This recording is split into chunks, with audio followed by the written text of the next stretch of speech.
Time being 6:14, I call to order the City of Glenwood Springs regular City Council meeting. It is June 4th, 2026.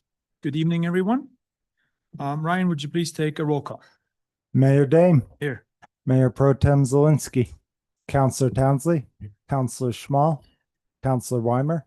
Here. Councillor Schachter. Here. Councillor Smith. Good. We have a quorum. Thank you, Ryan. Changes to the agenda tonight. We have a couple. We're going to pull item C, adoption of updated engineering standards, and item D, ordinance 2026-10, municipal code 080-040 water regulation updates, second reading off the consent agenda. And we're going to insert them right before item 8. So before we get into the listed actions and presentations, we're going to pick up C and D right there. So with that said, any other changes from council to the agenda? I'll see none. Thank you. Any disclosure of conflict of interest? Also see none. We'll move on from 3 into 4. Citizens appearing before council, and the council responds for items that are not on the agenda. And we have one hand up. Please step forward to the lectern and state your name and whether you live in city limits or not. Put my mask down. Hi, my name is Judy Haynes. I live in Glenwood Springs. I'm coming here to talk to you again about ICE presence. Would you please pull the microphone just a Sorry. bit? Thank you. Thank you. Sorry. I'm here to talk about ICE presence. On April 28th, the Planning and Zoning Commission voted to revoke their occupancy permit. On May 21st, I appeared before this council asking what you have done about that. You said nothing. And in fact, Attorney Hanlon had said that the supremacy clause of the United States prevented us from doing anything. I'm here to assert that's a wrong and a misconstrued reading of the supremacy clause and of our regulations. The identity of the tenant is irrelevant in a municipal code compliance. The supremacy clause does not apply to a private landowner. The city has a clear and non-discretionary duty to enforce our zoning, our building codes, and all of our properties in our area equally. When a landlord allows their property to be used in a manner that violates the occupancy clause on the sites approved by or permitted, the landlord is accountable. So, and we can use anything we want to enforce our own laws. The supremacy clause is misconstruction of the municipal laws. And if we are allowed to say the supremacy clause does not apply to a private property landowner, it does not tie our hands. And if you say that the tenant has nothing to do with this, we have, as a city, every right to go down to there and padlock that place, put an eviction notice on it, cut off the power and the water, and start fining their landlord who has been so arrogantly quiet on this matter. We can fine them up to $1,000 a day. It doesn't matter if it's Joe Bar and Grill who is in that center. It doesn't matter about the tenant. I'm asking you to put this on the agenda for the next planning zoning. I'm asking you to be more open and transparent about what has done, where you've misstepped, and what you need to do to make it right. I believe that Attorney Hanlon has not handled this well, and to look for him for guidance on this, I would suggest that you hire some outside counsel in order to do this. I know I'm right on this. You can look at it yourself. You can look at your own rules and regulations. You have the right to fine the landlord and evict their tenant. Thank you. Thank you very much. Thank you for being here. Anybody else from the public here? Please come forward.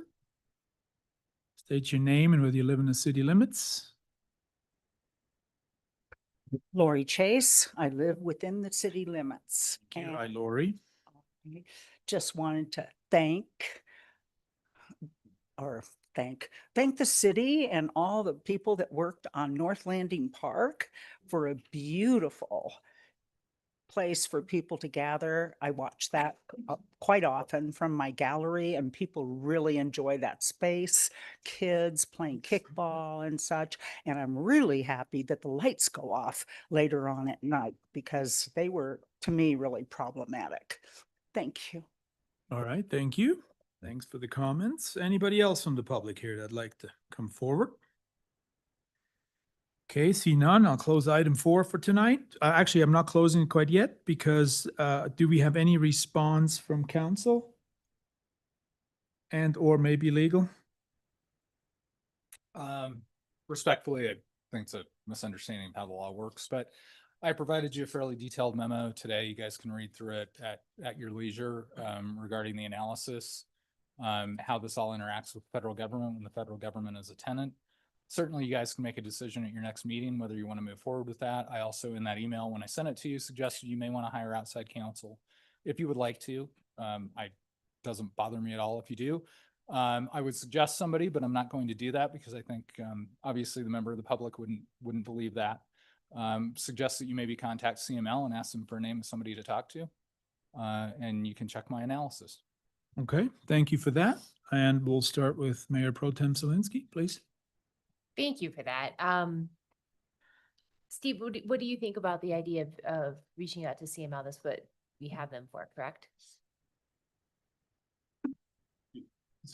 I'm happy to do that. Or CIRSA? Is it CML? Yeah, I mean, Okay. I'm happy to do that. There are a couple of places I could reach out. I will say though, that I don't be surprised if what comes back is we don't have anybody that wants to take this case. I mean, we may hear that. Okay, Understood. And that's fine. You know, I think it's on us to do our due diligence, and if that's what it looks like, then so be it. okay, thank you. Council Schachter, please. Yeah. Judy, I'm going to address what you said tonight and also a letter you sent to council.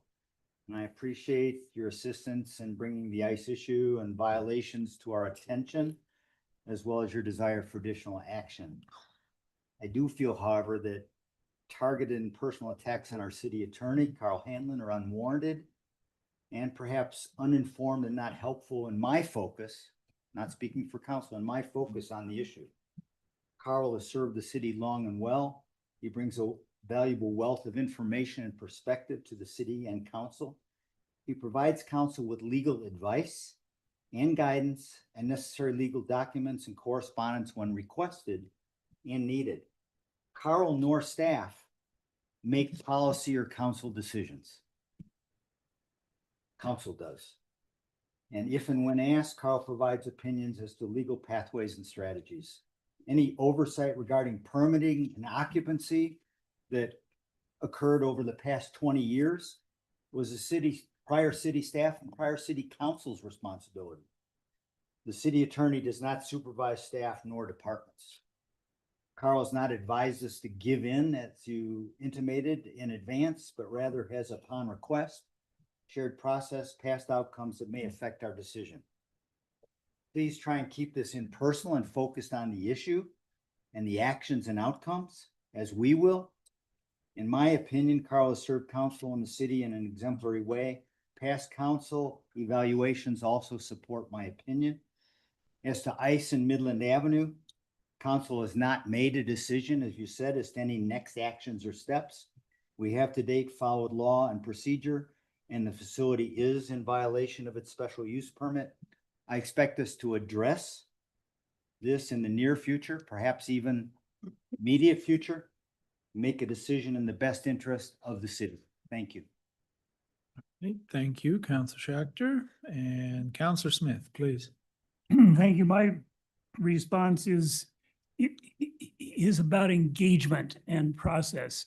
I am delighted to hear people come and speak thoughtfully and in a prepared way on any topic and from any point of view. Tonight is a really marvelous coincidental contrast where the council and the city is being called upon to take a more deliberate action than it has so far on a very serious question, and to point out if we're not being up to the task on that is really helpful.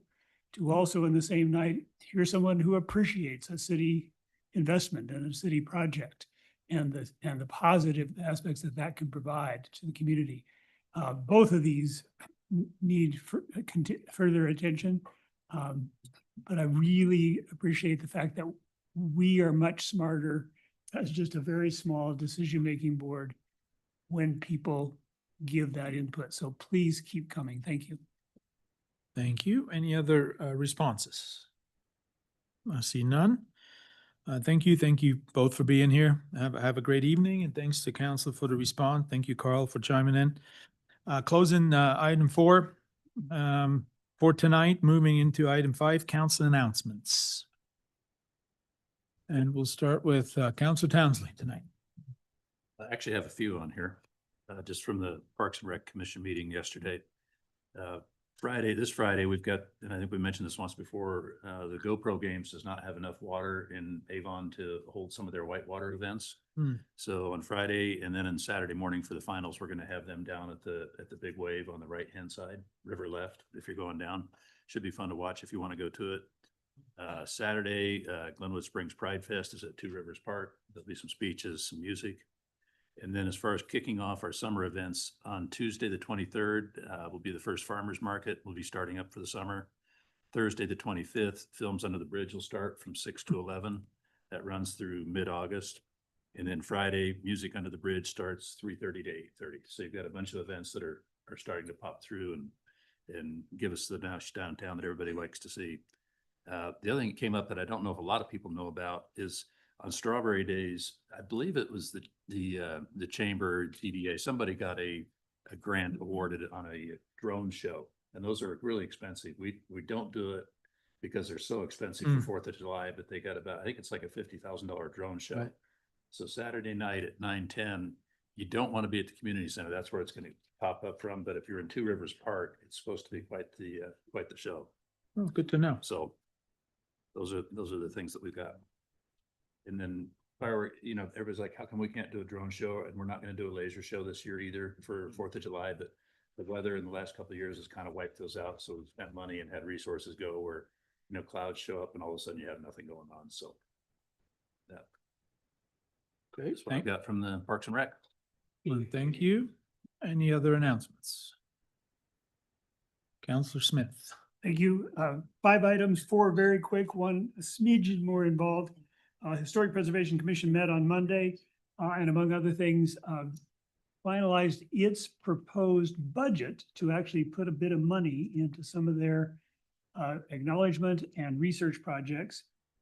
They're at the suggestion of Mayor Dame, they are going to take their pitch first to the Tourism Promotion Board, who has money, and see if there's some teamwork available there. You may want to say more about that. You got it. And then depending on how that conversation goes, the Historic Preservation Commission may indeed be back here with a proposal for the council's general fiscal year 27 budget process. Transportation Commission met on Tuesday. Heard a very thorough, very well-prepared presentation from what used to be called Transportation Options for the 21st Century or something. They now call themselves the Roaring Fork Transportation Coalition, primarily Aspen-based leading citizens who are trying to figure out traffic patterns and traffic alternatives throughout. At the Castle Creek Bridge initially, they've now expanded their mission to look at the whole valley. That was helpful to learn what they're up to. The Transportation Commission also will finish up at their next meeting, at their July 7th meeting, any money-related project proposals that they want to pitch, again, in the context of the city's fiscal year 27 budget. They are also working on some other policy and initiatives, proposals and initiatives beyond money. They'll have those more ready for the September work session that's scheduled with City Council, but they're going to really buckle down next time to bring in some budget proposals. Kind of related to that, I mentioned last time that a few of us, city's transportation engineer, the city's city engineer, and I each went on each of 3 flights with EcoFlight and Clear to look at traffic patterns up and down the valley. So we've been conferring on what we saw and reporting that back to the Transportation Commission. I did talk to the flight organizers at EcoFlight, and they are willing to take us in the afternoon where the traffic patterns change, of course, and the choke points are closer to home. So we may see a different picture once we get that flight. Yesterday, there was a scene at the community center. There were preteens and teens by the hundreds running amok and having a great time. Adults were not invited. Somehow I sneaked in the side door and got to witness it and talk to some of the teens and talk to some of the staff working on it. It was hilarious. It was really a remarkable bunch of recreations and interactions and prize drawings and money grabs. It was a marvelous way to kick off the last day of school, to finish out the last day of school. 400 teens and preteens registered for their free all summer pass at the rec center. And passes continue to be available. That's the announcement part of this. Follow your peers if you're eligible. I learned a new term, rising sixth graders to rising 12th graders. That is what the class you're going into are eligible for these free passes, so grab them. Next final point is next week, June 10 through 12, I'll be at Vail for the annual conference and some detailed policy work sessions for the Colorado Communities for Climate Action. Ryan was helpful in sending around to you the preliminary agenda for those meetings. So if any city council members have questions or suggestions or want to come along, it'll be on those days. I'm going to always feel much more comfortable when I'm trying to go out as your delegate to an outside group like this, if I've got your input, your information, and your guidance. So I welcome that. Thanks very much. Thank you. Any other announcements?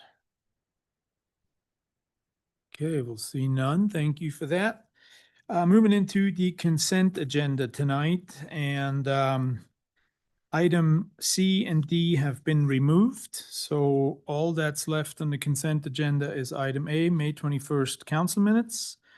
Item B, award request for proposal 2026-13 slip line project. Item E, the Downtown Development Authority board appointments. Item F, the River Commission reappointment. And that's it. So with that, I am entertaining a motion for the consent agenda. Councillor Schachter. I would move to approve, Mr. Mayor, the consent agenda as amended. Thank you. And Mayor Pro Tem Solinsky. I'll second that motion. We have a motion and a second. Any discussion on the consent agenda? I'll see none. I will call for the question.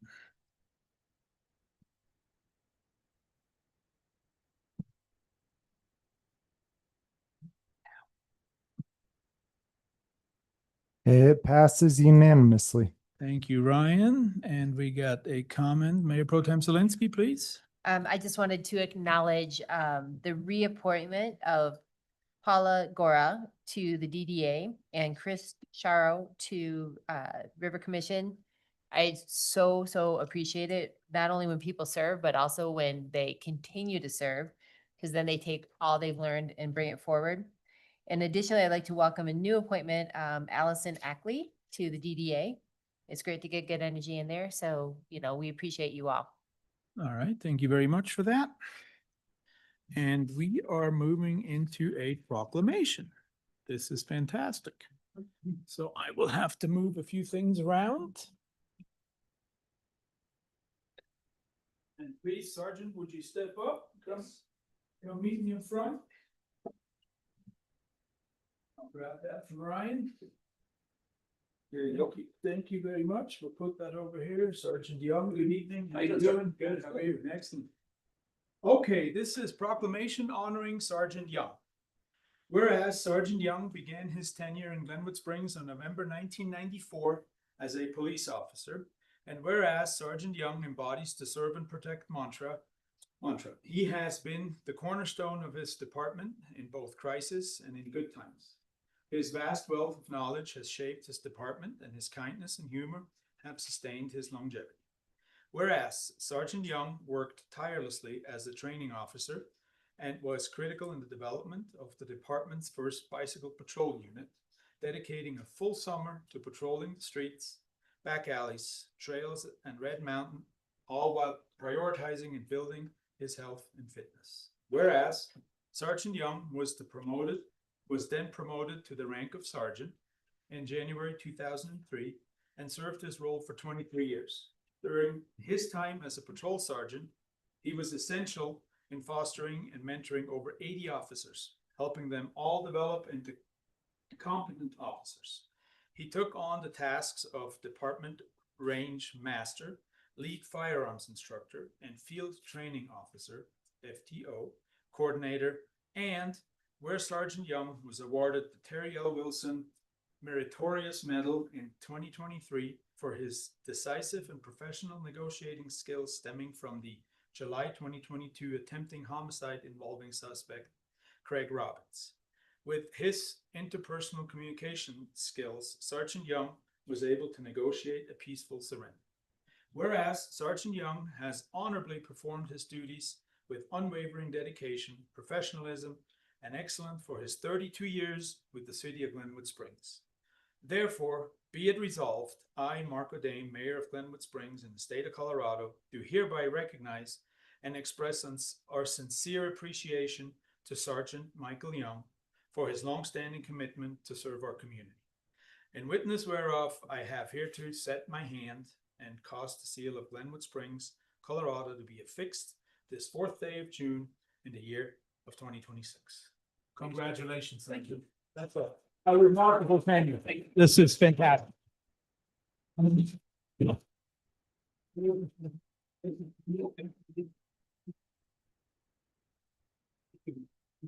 Young, over here.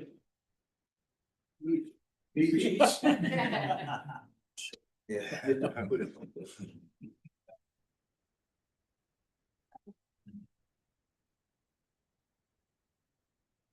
32 years. That's quite remarkable, I have to say. That is, it was like yesterday, right?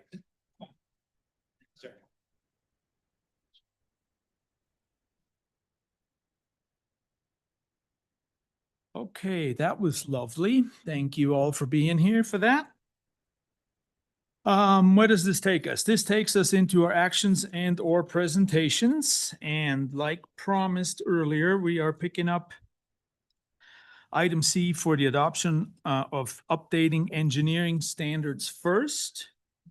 And we're going to slide that in before the rest. And we got Matt Langhorst here to explain what we're doing.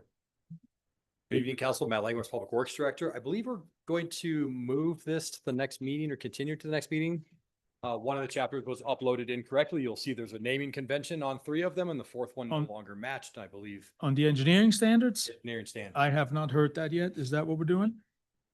Yeah, I don't know what we're doing. I think that if we need to move it to the next meeting, that's totally fine. One of the council members noticed we uploaded the wrong file. If we can move it to the next meeting. Are you sure you're okay? not talking about the next one that has the No. wrong title? No, No, okay. we're on the right one. I think we just want to make sure that the right materials are in the packet, and appreciate Counselor Small noticing that. So with that, I just like to continue it to the next meeting if we could. How is there, Counselor Small. is there any urgency to getting this done, Matt, Tonight, no. in the next 2 meetings, maybe? Whatever council would like. We would like to update them because there's the outside entities have been making comments about the standards. We've noticed things. So we've been trying to Okay. integrate all those things in. So whether it's this meeting, next meeting, or the following meeting, I'd like to upload the correct file. So chapter 5 is reviewed properly, and then we would love comments from council. So however, So City let manager me like that. ask you this quick. If we're moving this to the next meeting, there's no first and second in all this. This is just standard. So it's one deal. So I assume you have something to Yeah, what would you like to do? My comment was going to be that I would like to know that outside affected entities have been involved in the review process. For example, I know that the electrical code this is a year review. Every 3 years, the electrical code gets by the National Electric people, and that we're coordinated. We know we're not writing something that's going to be out of date in the electrical chapter. by Yeah, time and the it's electrical published. chapter handles 480 volts and up, and the electrical code handles 480 volts and down, those kinds of things. So a lot of our chapters based on high level voltage versus the electrical code itself that the state would be inspecting. And But that- I'm happy to go back through it in 2 weeks if you would like to. We can reread it. If you could include in the packet what's been done for that so that we know, Sure. that would make me Happy. really happy. Yes, sir. Thank you. Good. Since your microphone's on, would you like to move it to continue to the next? I meeting? would move to continue this to the next meeting where Matt is able to provide the information for our review in order to approve. Okay, thank you. We have a motion to, and then to continue, and we got Counselor Smith Second. and a second.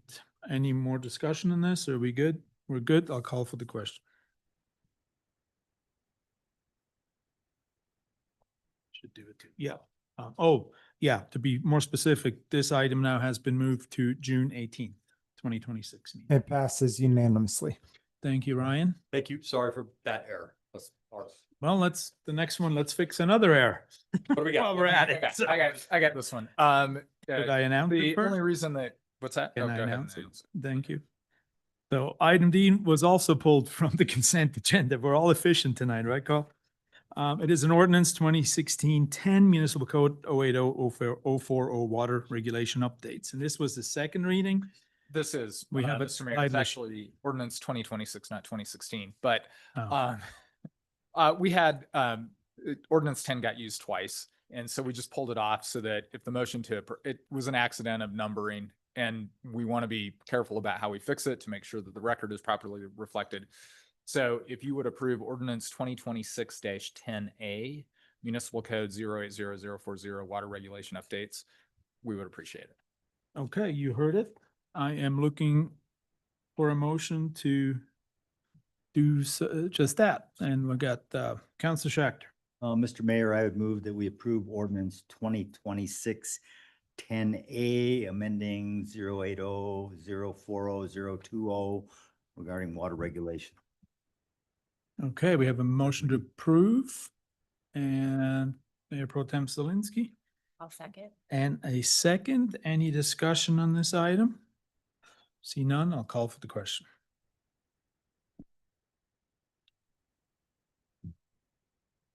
It passes unanimously. Thank you, Brian. This takes care of the two stray items from the consent agenda. Now we are moving into item 8, approval of financial advisory board grant recommendations. And that's probably Steve Boyd. Yep, please. I can take this one. So every year we allocate dollars from our A&I fund and our tourism fund for events and other charitable activities in the city. The way that that works is that the Financial Advisory Board will get together and go through the list of grants that we have. They will then make a recommendation to City Council, which they've done, and it's in your packet. We had a work session on it this morning where we talked about things a little bit. So now this is your chance to decide what you want to do in terms of passing, changing, or not passing. Okay, thank you for that. Anybody from the public have any input on that? See none, since it's an ordinance. I'll bring it back to council entertaining, it's not an ordinance, sorry. It's just an approval of the grant recommendation. Bring it back to council entertaining a motion to, for the approval of the Financial Advisory Board grant recommendation. We're going to go with Councilor Schmal. Mr. Mayor, I move to approve the Financial Advisory Board's recommended grants for the 2026 year. Thank you very much. We have a motion to approve. Looking for a second.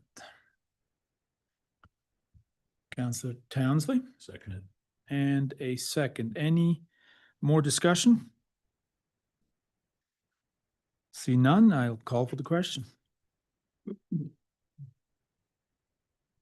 It passes unanimously. All right, thank you, Ryan. Thank Thank you, you. everyone. Thank you, Steve.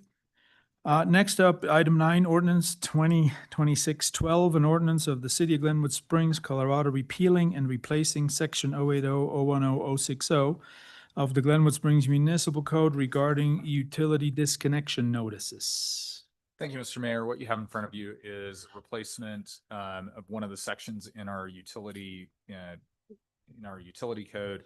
A couple of things going on there. We're trying to sort of update to make sure that we're in compliance with current PUC regulations regarding how disconnect notices are noticed. Coming in, we have been operationally doing it correctly, but our code hasn't reflected it.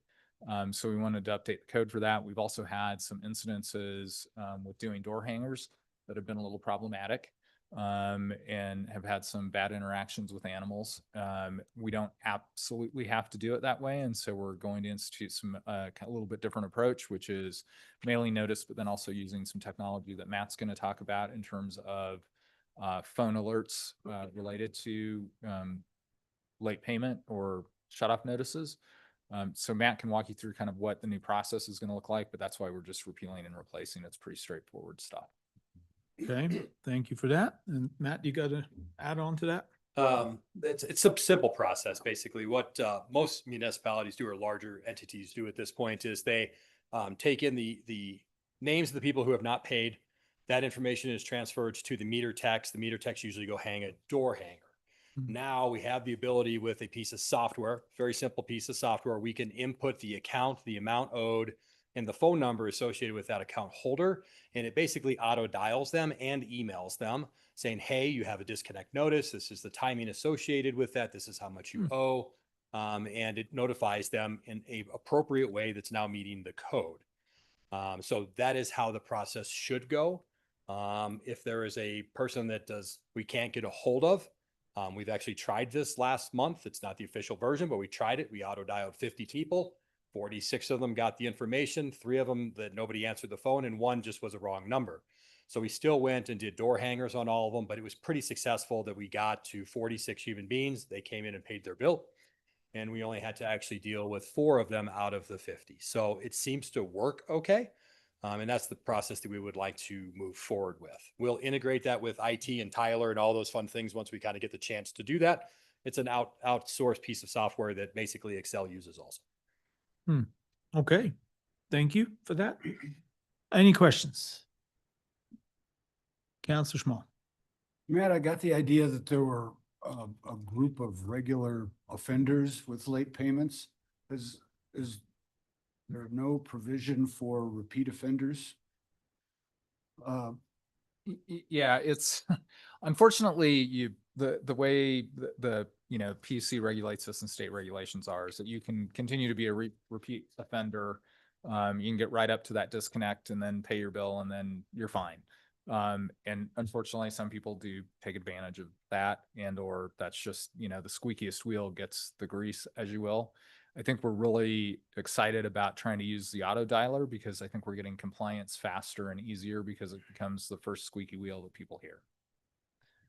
And the other thing I gathered from the report is that there may be people with genuine medical issues or medical liabilities for having their electricity cut off or their service disconnected. Should there be some sort of a notification to that when they sign up in the original contract for utility providing, acknowledging that they will be cut off? So if you have a condition, please let us know so that we can't contact you and turn off your respirator or whatever. So in reality, what happens is we'll put a yellow tag out. If the person has medical needs or can't have their service turned off for whatever reason, we generally already know who they are because they have contacted us. And we send them to Garfield County, we send them to the state. There's a lot of places out there you can get help from for paying your utility bills. And a lot of people just don't know what they are. So we help them help themselves. And most of the time, those situations kind of go away because they've already got assistance for utilities that they don't need to pay. The yellow tag doesn't need to go on because they're paying their bills. So we have a lot of those people already in the system, if you want to call it that. The repeat offenders, and I know finance is really busy with the audit right now. I asked them to give me the list from the last 12 months without names, just in this area, is this the same person? And I will actually still get that to all of you so you can kind of see the repetition associated with some of these. We go to some people's houses every 30 days. That's what they do. Here you go. Here you go. We added a fee a few years ago. If you remember, some of you were here Right. for that. And that fee was a dissuadant for some people, or a large enough stick, however you want to say it. Other people just don't care. They just pay the extra $25, which seems crazy to me that you would add 25% probably to your bill just because you don't want to pay it on time, kind of thing. So maybe there's a larger dissuadant that needs to be talked about. Let me get you the list so you can kind of see the volume of repeat offenders, and we can have that conversation in the future. I would love to hear your recommendation for those repeat offenders. I mean, we've done it for the police and fire, false alarms and contractors that have to get Yeah. inspected over and over again. Let's get a recommendation for what that change should be to quit draining our resources because of someone else's negligence. Yeah, absolutely. I think we can probably come up with some language about escalating that. The actual cutoff is a little more regulated, but certainly those additional fees for, you've had 4 shut off notices in 6 months, whatever it is, we can come up with a schedule.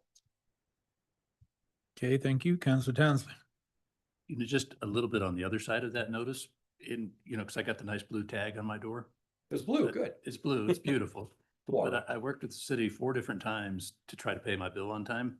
And Chip was really nice, so don't give Chip any hard time. He was great. But he kept telling me the problem was taken care of. And then I was still in the automated system where you're going to get fined, you're going to get billed, we're going to shut your water off. I return phone calls. I've been told it's all taken care of. And then, then the notice on the door, we're going to shut you off. And, Suzanne's like, I want a shower in the morning. So, so something somewhere in there, the reason I bring it up is somewhere these guys are going, okay, you're all okay, but the automated system is running. It's continuing to send out emails, calls, blue tags to people that have supposedly taken care of the problem. So that might be checked on just to make there seemed to be, he told me there was some sort of disconnect between if I did it online versus if I did it with him. If I did it with him, it was cheaper. It was, Yvette is writing that down, and we will talk to Chip about that. And Chip was awesome. He was a great guy, but the problem didn't get solved. Got it. Just. And once again, Somebody's if gonna you're a new complain about person, that. if you're a new person that's getting a yellow or blue tag, we call, you call, we have a lot of communications between finance and the electric department and everything. We usually work it out. The list of repeat offenders is the one you would like to see. And then that is just an unusual situation. Obviously, we're not charging you $25 for the tag. It's just the fee until it all gets worked You out. just hate to see if there was somebody that really was trying to pay the bill. Yep. I wasn't worried about it, but it's like, Yeah. this is not a good look for us. Doesn't Counselor Small want to raise your fine? Chip's gonna waive this, so. In that case, Chip will waive it.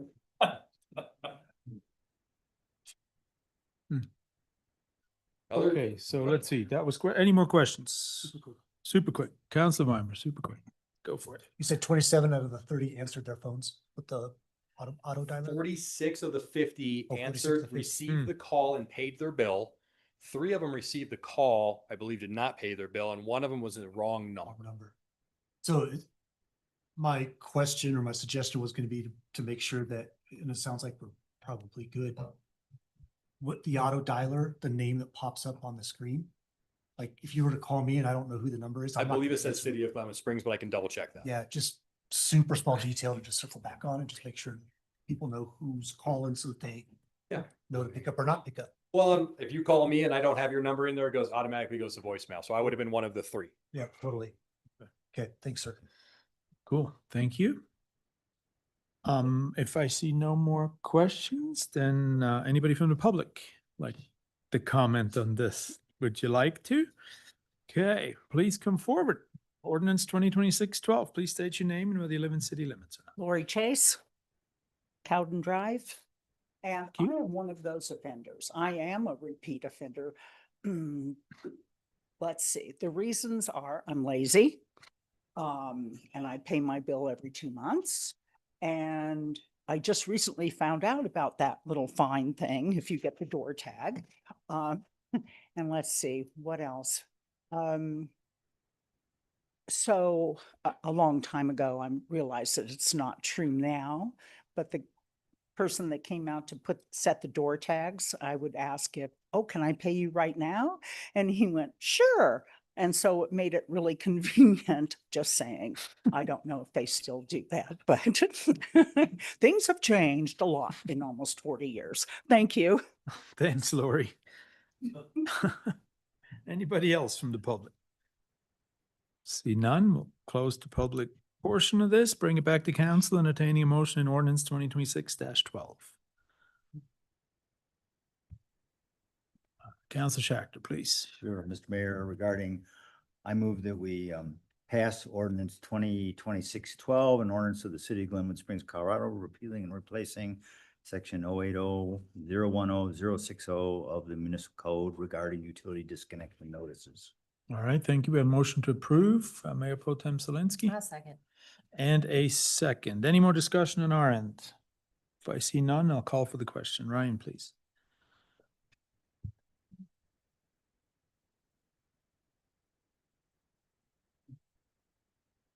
It passes unanimously. Thank you, Ryan. Thank you all. Moving on, item 10 tonight is water service agreement for 50-23-5 Highway 6 and 24. And I think Matt's gonna lead off on that. Good evening again, council. I'm just gonna hang out for a while. I believe Trent is right behind me, hiding. That's good. The item in front of you is a water service agreement. We did sort of this with the property down the road a few months ago. That was a water service / water line extension agreement. What has occurred is the city of Glenwood Springs a few months ago agreed to allow the MMMEWG LLC property to extend the city's water line from Center Drive down US 6 all the way to their property, which is about 3,100 feet. Along the way, they installed, I want to say 6 or 7 fire hydrants. And we are servicing that property. They are using approximately 750 gallons a day at that property to keep the line flushed and keep the chlorine levels within the line itself good. And in that agreement, we also got the fire hydrants. We got a service connection done at the subdivision at Mitchell Creek and US 6 Road. And we had an extension up Mitchell Creek Road slightly. So the city and that owner extended the water line and agreed to service them with 3 EQRs of water, basically. What this agreement is a water service agreement. The owners of or potentially soon to be owners of the Amy's Acres areas would like us to supply them 84.5 EQRs off of the already existing line to supply, I believe it is 100 or 98 units plus 2 existing. And they are here to do a presentation and answer questions for you. The way city staff is looking at this is this water system, the West Glenwood Water District that was an individual entity back in 1999, we took them over. If you were within the district, we cannot say you can't have water, basically. This property abuts that district boundary. So we were looking at we already have water over here. Several of the developments we were looking at coming into this area did not come to fruition. We have the EQRs based on our water modeling report that we have. So for us in the city, we like to sell water. So we were in favor of the agreement, and the applicants can kind of go over what the whole entire site looks like. I believe they've kind of spoken to some of you about this. Trent wanted to clarify one thing. Yeah. And I'll just add to that. I did want to clarify, I drafted the staff report, but in the staff report, I did incorrectly state that the model that the applicants were intending for this was a land lease model. That is incorrect. They actually intend to sell real property with the 98 units that are proposed there. One other thing I did want to point out that I mentioned in the staff report is that, as is commonplace when we, provide water, potable water to applicants, we generally take their surplus water rights. In this instance, the applicants, there are 2 wells that serve this property, and one they will use for irrigation on the property, which is required by the municipal code. But the other we will take, and it actually results in an increase in water rights to the city's portfolio. Now, there are a lot of details associated with that. We would have to change a diversion point, but it is something that Matt can work with the Division of Water Resources on changing that diversion point so that he can still use that excess water. So again, no questions from staff. I know that the applicants did want to go into a little bit more detail on, some of the specifics of this development that will be reviewed by Garfield County. Okay, excellent. Let's do questions to staff first. If we have any, please. Councilor Schmall, start with you. I understand some of the benefits potentially to the water department and sales of water, but and I understand the issue for having water up there for fire protection in a very prone area. I understand those benefits completely. How is this good for Glenwood to have property that we're extending service to that's not really in any of our jurisdiction or control? I might almost lean that back on council. We extend water services, we extend sewer services. The city of Glenwood Springs Electric Department goes all the way up 4 Mile. We provide water service to adjacent areas because we are basically the monopoly and the best provider for them. If you ask CDPHE what they would rather happen on this particular site, they will come back and look at us and go, you're already a professional water supplier, you're certified, you know how to do this, then you should provide them water. They can't make us do it, but they would prefer that. This client can come in and say, well, I have wells, I can install a water system and I can do my own thing. And they can still build this in the exact same spot if they want to, because they already have an agreement from West Glenwood Sanitation District to remove the sanitation. They're in our district, we have to supply them electric as long as we are able to do that. So really kind of the caveat is do we want to supply them water or do you want them to supply their own water? Because I don't think you're going to stop the development. They will tell you they can go through all that thing, but they have the ability to supply their own water. They have 2 wells, they're 24 acre feet and 40 acre feet. If you do the calculations, I believe this product will use about 24 to 30 acre feet over the year. They have a whole entire another well to do irrigation off of. So we kind of look at it as CDPHE would rather us supply it to them. If we have the capabilities of doing that, why would we not do that? That's kind of my thoughts on it, but I'm sure you all have your own thoughts on it too. Okay, thank you. Councilor Weimer. Maybe for Carl, just point of education, how does annexation, the topic of annexation, fall into a conversation like this typically? Yeah, historically, we would have used a pre-annexation agreement in a situation like this. But all of the same terms and conditions. The one thing that it would add is that, the city could request annexation of the property when it became eligible to do so. I think at this point, that's a difficult, we don't actually have the authority to annex anybody without a vote now. So They can offer themselves to be annexed. they can't offer themselves, but they still have to go to a vote to annex. You can't voluntarily annex into the city anymore. Even if 100% of the property owners want to annex, it still has to go to a vote.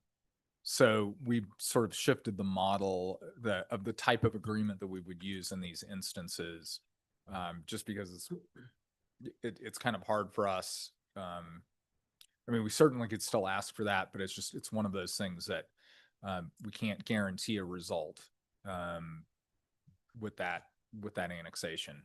Whereas before, when we did pre-annexation agreements, I think the city's intent was, much to Councilor Schmall's point, is that when we wanted to assert jurisdiction, and if there was contiguity that met the statutory requirements, we would require annexation into the city. So that's kind of the nuance difference now. Are there any negative implications or outcomes given that they will not be annexed?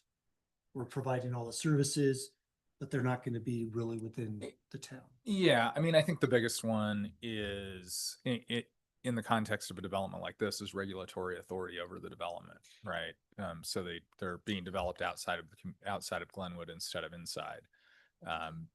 That's the biggest difference that you would see. It doesn't mean, and to Matt's point, I mean, we provided sewer service to Spring Ridge up 4 Mile on a force main. We do provide, there's a number of properties outside the city boundaries that we supply water to. That's mostly limited by the elevation we can deliver to, for the most part. So that's the biggest thing that we miss out on, but that's not to say that we haven't extended services underneath the pre-annexation agreement where whatever it is may have developed because they don't have contiguity with the city now, but they might at some point in the future. And honestly, because annexation wasn't really on the table, I don't know that I've analyzed, I don't know if we have contiguity here or not.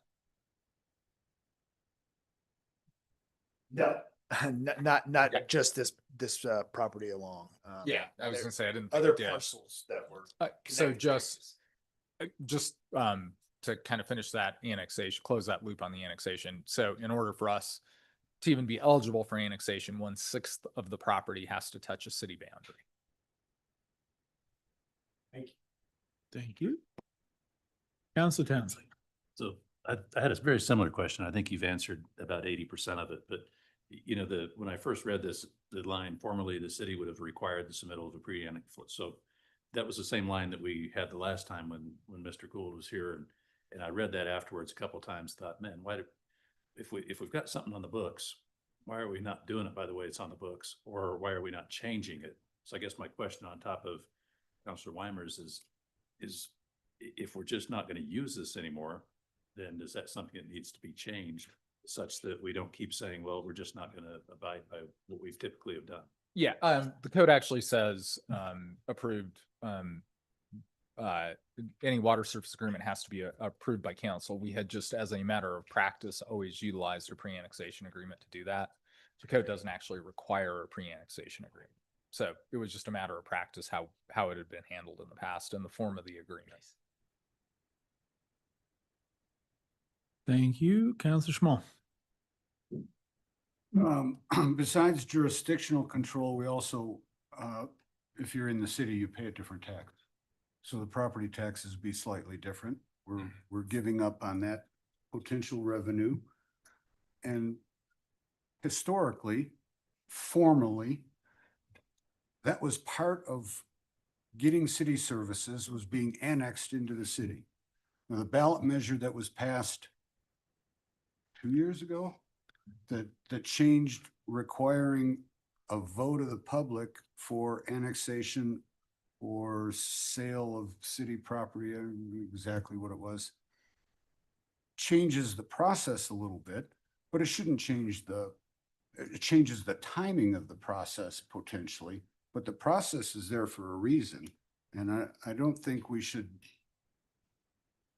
for convenience sake, give away city services without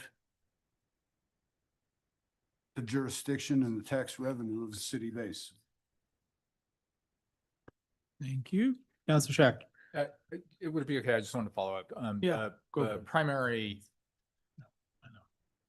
the largest revenue that we would see, because obviously the city has a relatively low sales tax. The one place that we do see mill levy is in the fire department, and this would also be in the fire district outside. So that revenue balance is in terms of the fire department is similar. It would just be that smaller mill levy that we wouldn't be getting. I just wanted to make sure that you realized it was in the district.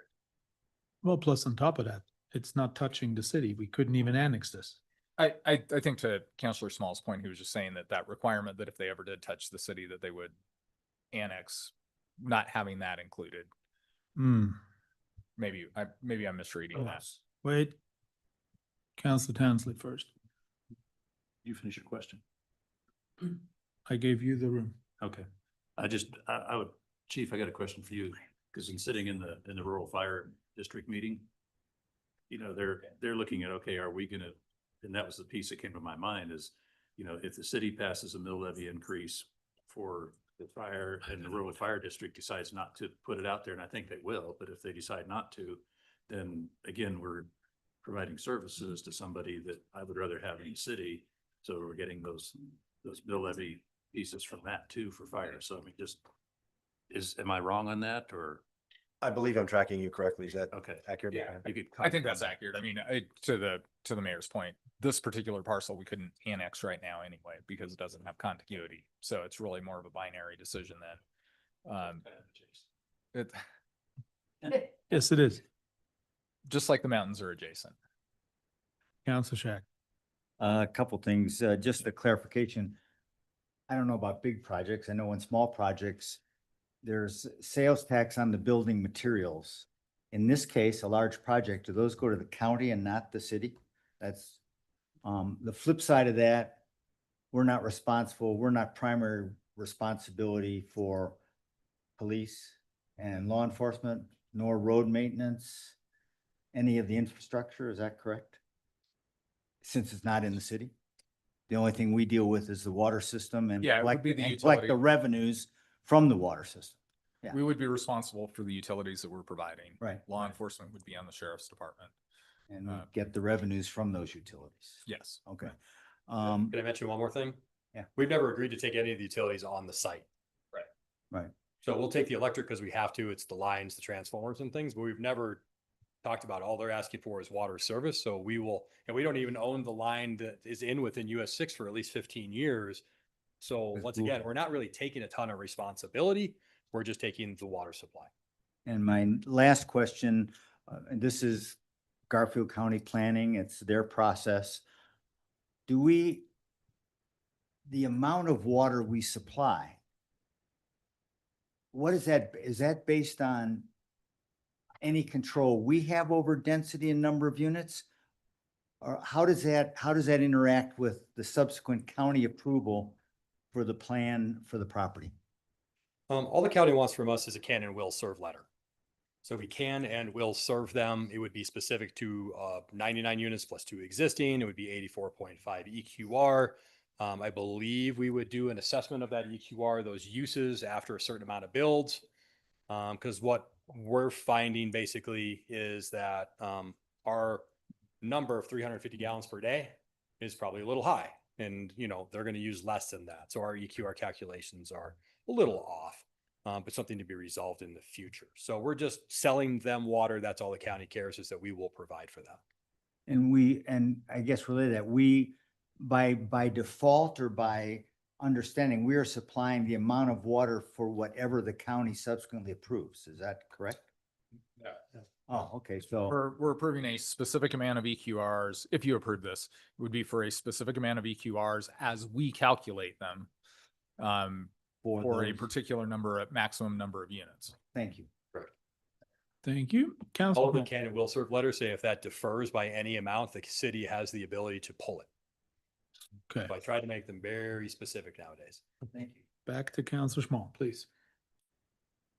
So I tried to trace all of the rules coming up to this to understand how it works, and I question whether or not annexation is possible because of the adjacent nature of our property where the wastewater treatment plant is. That north-south line ends up being almost directly the west edge of this property.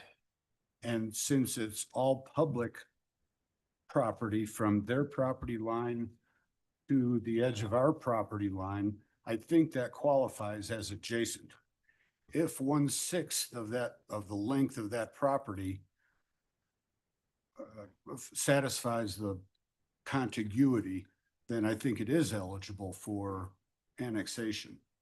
That's actually a really good question, Counselor, in terms of trying to calculate that and whether all of the hops across right of ways. I'm not sure if the right of way for I-70 doesn't break that, but I'd have to look at the statute again. I can't remember because it's not a, yeah.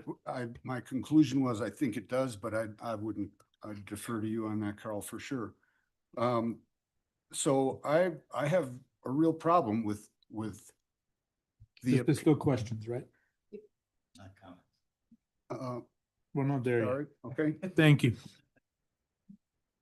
Mayor Pro Tem Zelensky, please. I just want to make sure I understand here. So we have infrastructure in place. Would we be receiving tap fees?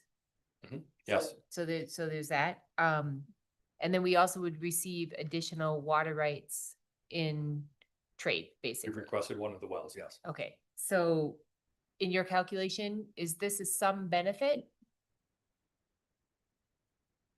In my calculation, well, the way I think about this process is that they're probably gonna build this, let's supply them water. That's what CDPHE would want. The West Glenwood Water District went outside of the city's boundary because it was West Glenwood Water District. Right. It abuts the property line itself. So I'm just looking at realities here of, if this was still West Glenwood Water District, they would have just supplied them water, because that was the intent of the West Glenwood Water District, was supply everybody who was outside of the city water in that particular area. I'm just looking at it as, they're going to probably build this. They can use their own water. CDPHE would rather that we do this. They're using their own water on site for irrigation. So all they're doing is internal water, which reduces that EQR, Right. potential calculation, which is why there's some negotiations, and they're going to write us a check for approximately $550,000 to do this. And they will be paying MMEWG some money to hook onto the line, because that was the reimbursement agreement or the Yep. last agreement. So I don't know if that answers your question. It does. I believe it does. I think you and I are analyzing similarly. So I'm trying to just go into the reality of the situation. same. Thank you. Thank you. Counselor Smith. Thank you. Periodically, staff presents to the council an update on a relationship the city has with another independent, non-municipal water service I know what you're saying, yeah. outfit, which has become a real morass, legally at least.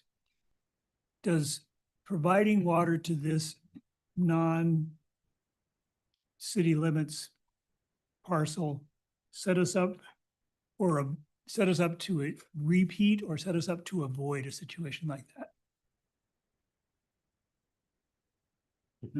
I don't think they're, the fact patterns are so different that, the answer is neither. Yeah. It would be my answer. Like this is just a totally different thing, not inside of a currently existing or, previously existing water service area by some other provider. This is purely, a property that was served by their own on-site water previously by those two wells. And is currently served that way. So it's really, we're just, from your standpoint, it's just who's the owner and can you come to an agreement with them? Thank you. Thank you. Any other questions? We'll see none. Can I mention one more thing, Please. just for Yeah. like historic value of all this? Sure. I don't know how many pre-annexation agreements the city has with people outside the city that use sewer and water and everything else. I'd have never counted them. Have we ever pulled any of them to actually annex in the city, Carl?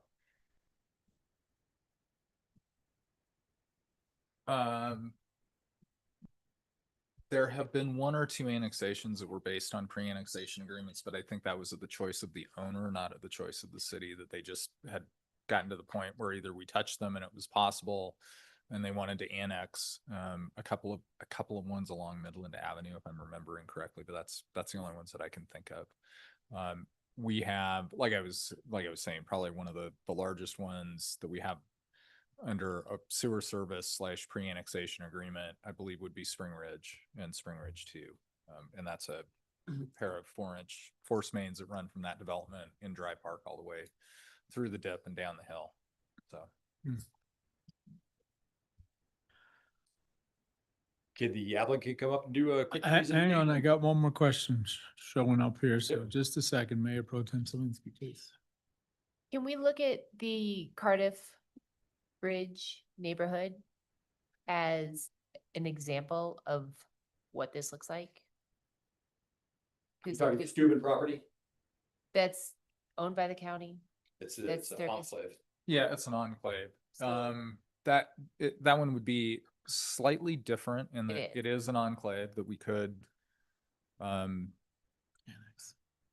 potentially request or require annexation. But it has existed in its current state, or, It's multiple. Yeah, right? yeah, And, but none of them are in the city, right? right. That, I guess that's my point, is that we have some precedent for handling things this way, and it has gone in a pretty non-problematic fashion. I'm just trying to see if like we can align like that situation with this situation and find a more comfortable relationship with what we're trying to do here. I guess my point to the question I asked Carl was we have a lot of these pre-annexation agreements out there and we've never requested anybody actually annex. So what's the difference between a pre-annexation agreement and this one? I was trying to help you there. Exactly her point. Yeah. Councilor Wyman. So I kind of knew the answers to my last set of questions. This set, I don't know the answers to. I guess maybe for Carl, maybe Matt, you as well. But so we provide a can and will serve with respect to water supply, right? How do we consider our ability to serve this development through transportation networks? The ability to handle any additional residents, humans, traffic, right, on our existing, already somewhat limited ability to shuttle cars back and forth, right? So, hypothetical, the county allows a 20-story tower and 1,000 units on this property, right? According to their zoning, it's all allowed. We can and will serve them water, but what would that do to so how do we think about all of those other sort of elements that we then become responsible for outside of simply providing them water? Yeah, I mean, I think from a utility standpoint, if there were a different water supplier, or if they developed that service on. Let's back off the wall. No, I know, but let me, I know, Okay. give me a minute. Okay. Give me some, Okay, please. latitude, please, Your Honor.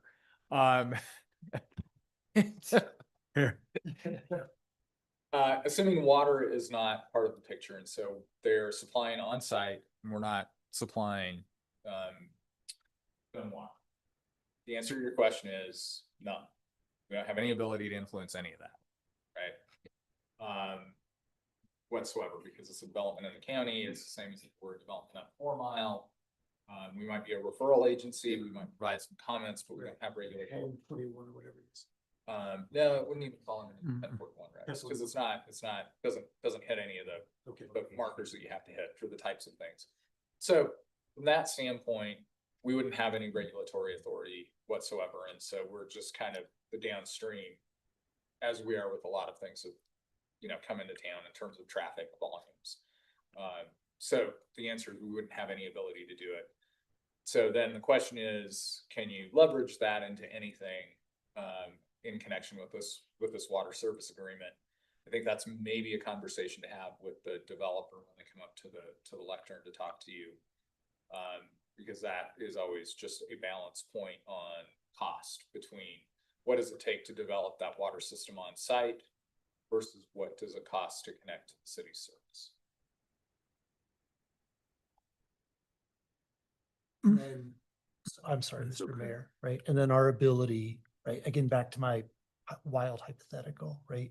If we were literally unable to properly handle the increase in residents, right? We have no regulatory authority over anything like that. We couldn't challenge it, right? In front of any body. And so we would then be literally forced to figure out how to accommodate those residents on our street networks. Yes. Okay. Thank you. Can I expand upon that? And then applicant will have some of these answers to some of these questions also, but currently there are 73 people that live there. I know. I'm The change in, hypothetical. but I guess the point is that the county gave us their entire application. We've looked at it from grading and debris flow and sewer and water and storm sewer and traffic flows and geotech reports. We went through the entire thing just like we normally would for a city project. Right. And Lee's like, there is such a minuscule change in traffic associated with this versus that, that it's really not even a point of conversation. I know. Other things going on with the roundabouts are definitely things we're going to be talking about in the future. Yeah. So let's get the. Hang on, Any more? hang on, one more thing. You're so. No, two more things. Okay, we got to get this wrapped up here. Counselor Schachter. Well, you opened it up, Matt. I did. The N you gave 73, is that Amy Zaker's year-round residence? And the RV traffic I'm going is to in let them addition to go that? over all that with you. Okay, but They you have answers. mentioned 73, that's your number you're showing as full-time residents? That was, I'll let them handle. Okay, thank you. Counselor Schmal. Questions? So I should have said there are existing traffic loads there. Thank you very much. So maybe this is for Trent, but if this went through the formerly process of pre-annexation, your office would review and establish appropriate zoning and mitigation of the impacts of the development, correct? Correct. Well, not on a pre-annexation. Oh, no, not for a pre-annexation. But with the following annexation, then Yes. your office would have jurisdictional. Correct, overall. prior to annexation. Under the agreement that you're proposing right now, we would have no control over any of those things, even though right now it appears that what this developer is proposing is acceptable. This developer can build this out in a year and sell it, and now we have a new landowner who hasn't agreed to any of that stuff. And you have no jurisdiction over any of the zoning or development that occurs then. It's the county that approves it. Is that correct? That is correct. Thank you. Counselor Small, I just wanted to make one mention of a previous question that you had while I was pulling up their presentation for you. In terms of annexations, you can utilize, and I've been a part of annexations in the state of Colorado that include right-of-way to make that contiguity. However, in this instance, we actually, the portion of the right-of-way adjacent to this property is not annexed into the city currently. So I think in order to establish that contiguity, you'd have to annex across the right-of-way first. Just to answer that question. Okay, all right, let's leave it at that for now. Thank you. Would the applicants care to come forward, present your item? I have a feeling you do. Please state your name and whether, well, you don't live here, but tell us where you're from. Sure. Hello, everyone. My name is Neil Scotter. We are the folks that are proposing this amazing project. We believe that. Wanted to take you through the idea was to take you through some of the talking points, highlights of the project, and hopefully you like the project. So when we first came to Glenwood, we approached a site and we tried to get some input from talking to some folks, in the community. And, what we heard was, what we don't need any more of is mobile homes. We've got enough apartments. What we're really looking for is single family homes and attainable homes for the community and for those around. Prices have gone up quite a bit in the area, and a lot of people are forced to commute and whatnot. So our vision became building attainable homes that can accommodate families. And in the end, we'll be providing 10% affordable of those units. And we think that overall, we heard a few different concerns, one of probably the greatest one being fire. In the case of fire, right now there's currently one fire hydrant on the property built in 1974. Our project would have 5 new fire hydrants on the site. We also obviously had the project reviewed by the Glenwood Fire Department, access, turning, and the hydrant plan. And one of the things that's happened over the last few years is there's been the A-brake right at Storm King Road, which allows cars in an event of emergency to exit before they even get to the roundabout. I wanted to sort of hit different questions and points. As far as the traffic, the post-project, assuming that we were able to move forward on it, the I-6 highway will be at 6% of its capacity. So it is a very minimal, traffic impact. As far as water, one point though is that, so this is kind of a unique situation where we hope that you'll approve the EQRs tonight. But in this case, as staff has mentioned, we are in exchange transferring a well, which in fact is approximately 21% more than the water we would be even at the 350 gallons per day that is currently assumed. Our plan, based on sort of new technologies and things like that, is to make these houses as efficient as possible from a water perspective. And so hopefully we'll be well below the 350.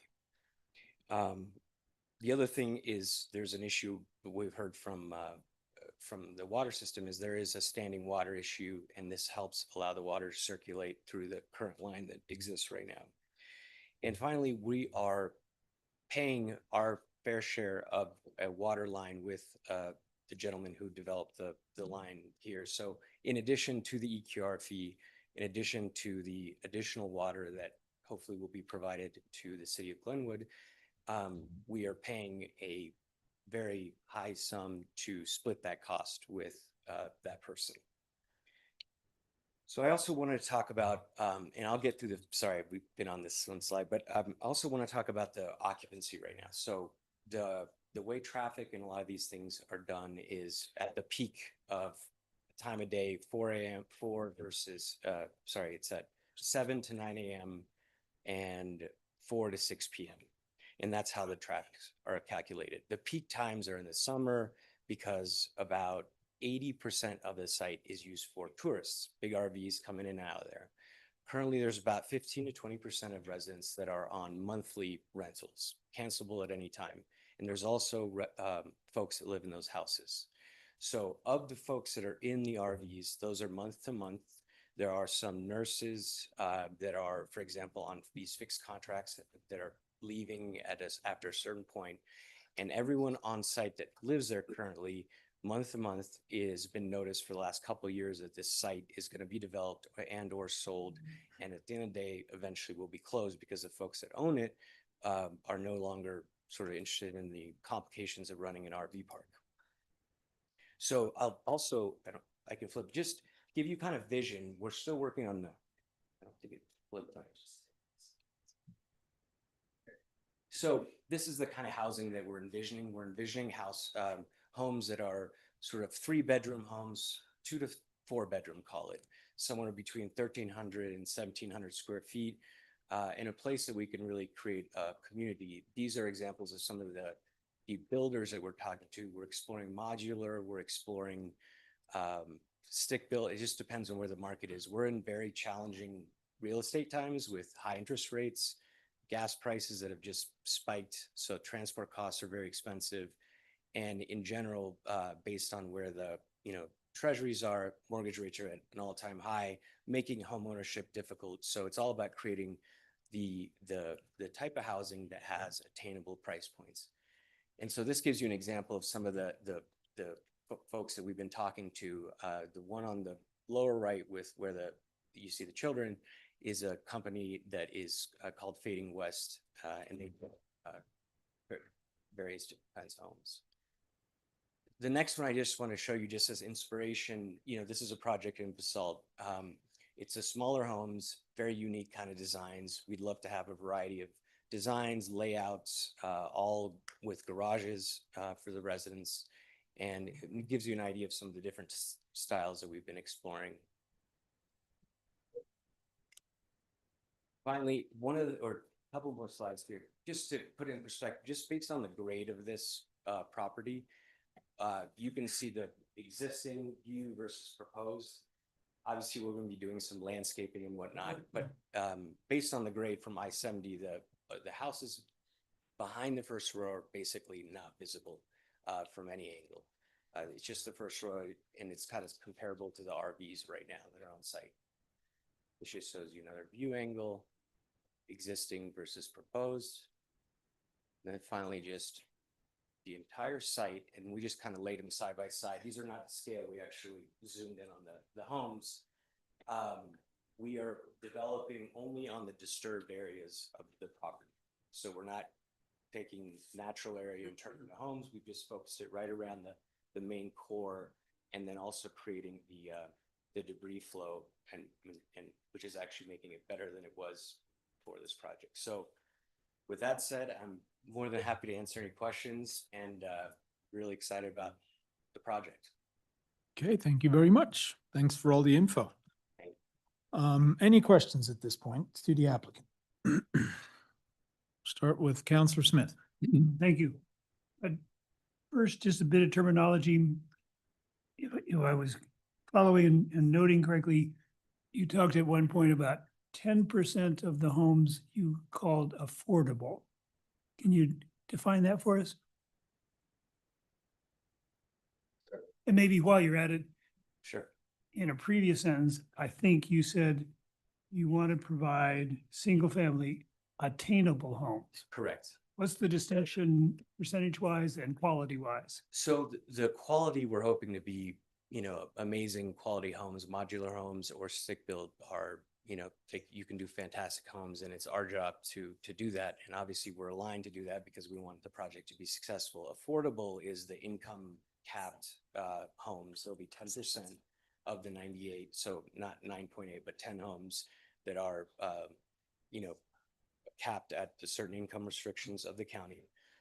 And the term attainable is more just to represent, at the end of the day, this, a lot of folks who are building in desirable areas these days are building big homes on big lots, multi-million-dollar homes. What we're trying to do is create price points that are attainable, which, are, quite few and far between as far as new homes in this area. And we are doing this all on our project. There's no grants. We're not asking for any, contributions. We're doing this in an environment that is a very challenging environment for development. But we're confident we can. Thank you. If I can use my green light for 2 more questions? I think you can, but I think I want to remind you that we're not reviewing the building site at all. We're just reviewing whether we want to supply water or not. This is not our purview at all. Just as a reminder.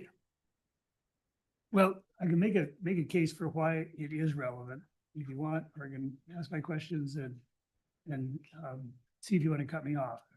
Yeah. Well, I'm just reminding you that this is really not our deal at all. It's very nice of them to show us what they're going to do, but it's really not our purview.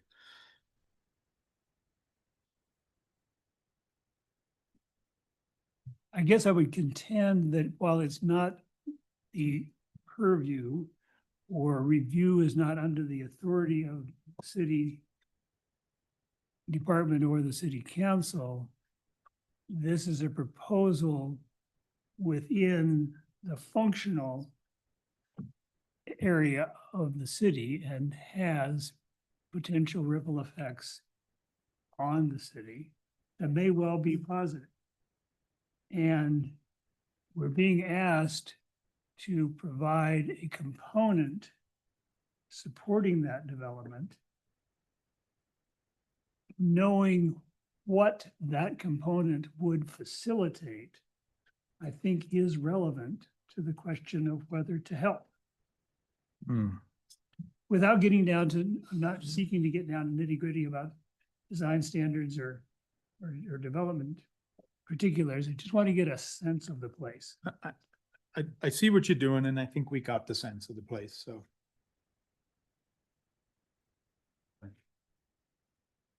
I guess if we have a sense of what's envisioned, but I hearken back to Councilor Schmall's question earlier about potential for the vision to change, that is for ownership to change. But I'll venture a question, see if I get away with it.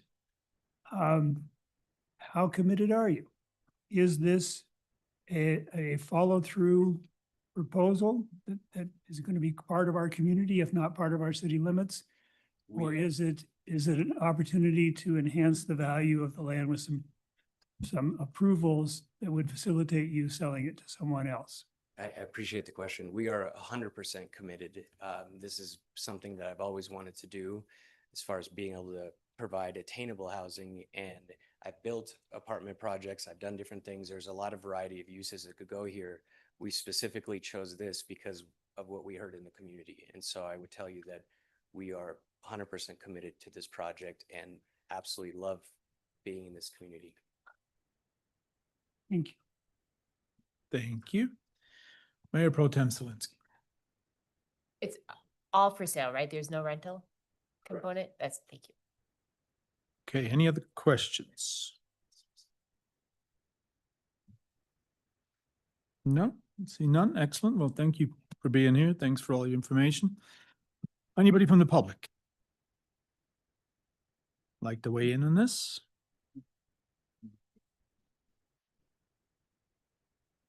I guess we could. Since it's a specific thing, I guess I could take online comments since this is well, the comments are related specifically to this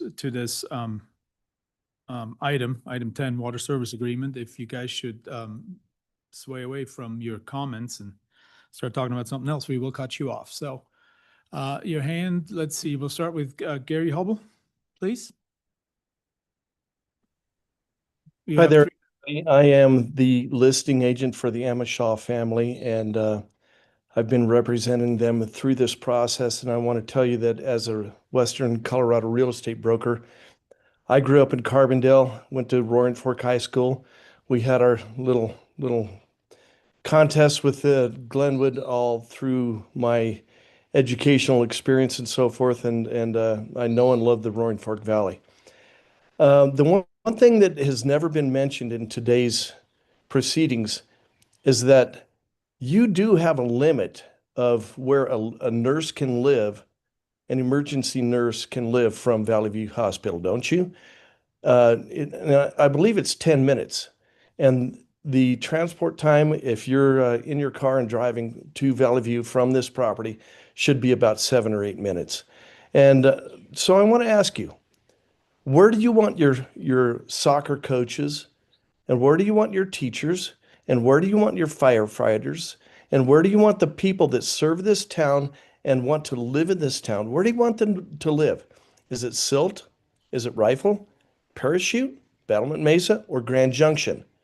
And right here, you have a project where these folks are trying to make attainable, affordable housing for the people that want to live and work in Glenwood Springs and raise their families and have the opportunity. Now, I just did a little Google search right before I got on with you, and the median home sale price in Glenwood Springs is about $900,000, while the median income is about $91,000. Now, pray tell, who can afford on a $91,000 salary to buy a $900,000 home? And this is intended to be affordable housing that is attainable for the working class, for the people that serve this community. And that's why I would, and look, we're talking about a water annexation agreement. We're talking about tapping onto a water line that's already built. The town of Glenwood Springs, or city of Glenwood Springs, is going to make a lot of money by selling water to this development. And I'm hip to the whole facts on this project. There is a 25-gallon a minute well, and there's a 40-gallon a minute commercial well extant on this property this minute. They don't need you. They want to join you. So they want to work with you, and they want to provide affordable housing. So what's the problem here? Okay, well, thank you very much for your comments. Anybody else online would like to speak up? Please raise your hand. Okay, we'll see none. I will close the public portion for this hearing and bring it back to council for a motion. And now I lost everybody. Oh, they're back. Okay, Councilor Shack, please. Mr. Mayor, I would move to approve action item 1, approval for the mayor to sign a water service agreement for 50235 Highway 6 and 24. Thank you very much. We have a motion to approve. Mayor Pro Tem Solinsky. Okay. and a second. Any discussion? We'll start with Councilor Schachter. Yes, thank you, Mayor. I'm in favor of this motion and what I've seen for the development. We were led to believe when we first passed the approval to Matt and the city provide water, we recognized that there were benefits to the city. There were limitations because it was in the county. But at the same time, we also were led to believe that similar to, it's not like a location extent, we'd be fairly more informed about what's going on, and we were tonight. I believe I heard that the EQRs we're providing is kind of a cap on, to some extent, the density that the developer is proposing. I also understand that whether you like the number of units or not, there's a direct relationship between number of units and feasibility of the project. And I look at our housing goals, even though this is a county decision, I look at our housing goals and what are we getting? We're getting owner occupied, we're getting smaller square footage, but multiple bedrooms for families and not rentals. So those meet, and we're getting some both attainable and some affordable as per county code. So we're getting a lot of things we're getting that are part of our goals that have not been provided by other developers recently. I see way more benefit to the project than leaving it. I can imagine if we didn't do this, another developer would come in, say, okay, we're going to build 4,000 or 5,000 square foot homes, nice big single family things or rentals that do not jive with the city housing goals. So I'm in favor of the water service agreement, which is really what we're about tonight. Thank you. Thank you. Mayor Pro Tem Solinsky, please. I also would like to highlight the fact that this is going to make the west end of Glenwood Springs much safer, because this type of a development, you're going to have people living on site. You're going to have people living in enclosed homes with modern fire standards, and in addition to the additional fire hydrants. And so there really is, I think, a kind of unacknowledged, just basic safety component that we're elevating simply by having this in the west end of our town. Thank you. Councilor Weimer. So I fully support this project. And in fact, I wish we had more control over it. All of my questions tonight, all of the discussion points that I've been trying to tease out of folks, really, for me, was to highlight how truly horrible Proposition 2A was and is to this town, right? And how incredibly poorly thought out that was as an initiative.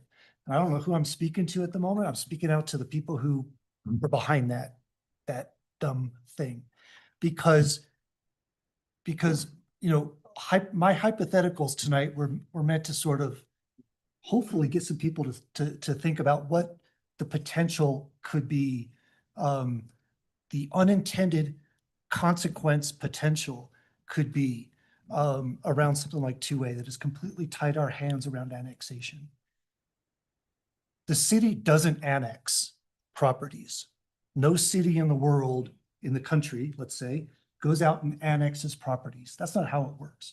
Properties raise their hand and they say, hey, can I please be annexed?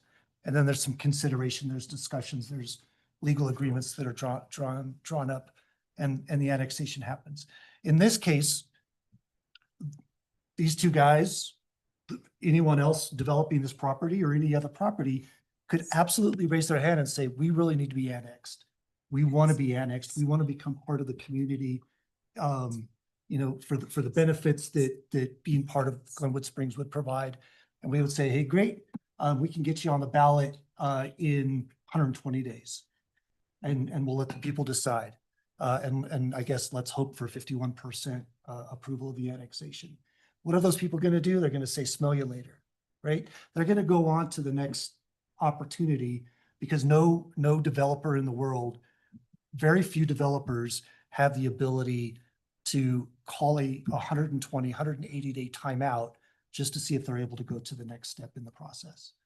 And the hypothetical that I tried to raise was, these adjacent properties right? The county could absolutely, right now this is zoned rural as far as I could tell. But Garfield could change the zoning on this thing to literally allow a 10-foot tower. There's really no, a 10-story tower, right? And there's no, structural or logical or physical reason why that couldn't exist. They would just decide to do it, right? And maybe there's some benefit for them and we would then have to eat that, right? So with Mr. Hanlon kind of pointing out our streets, our utilities, our viewpoints, right? Where we can no longer see that beautiful hillside because now we're looking at 100 foot. All of that is now completely out of our hands because of something like 2A, right? And I'm not even going to get into it that we how to develop city-owned land and that sort of a thing, because that's a whole other really sticking point with me around this. I'm in support of the project. I'm going to vote yes on this. I really just wanted to sort of, I don't know, go on a little bit of a tirade tonight, and potentially get somebody out there thinking about a repeal or partial repeal of 2A. As a counselor, I cannot have any sort of part of any ballot initiative that, but I can certainly put ideas in people's heads. And I think that there's a lot of opportunity and a lot of room for something like that to happen out there. So thank you. Okay, thank you very much. Councilor Schmal. So I sat on the County Planning and Zoning Commission years ago, and the limiting factor that the county at that time used was availability of water. Even a single family home on a 40-acre ranch was subject to the availability of usable water. And they had to prove that they had water before anything got approved to build. Now, once you have water, it's almost limited. Your concerns, Councilor Weimer, about what could be built there are legitimate once they prove they have water. Anything that goes there is out of the city's control once they have water. I think it's a bit ironic. I do appreciate the engineering perspective, and that is really a good thing, and it doesn't make any difference, and we get to sell some water. At that level, I agree 100% with the logic. It's a bit ironic that we're under watering restrictions and we're providing water to a new development at the same time.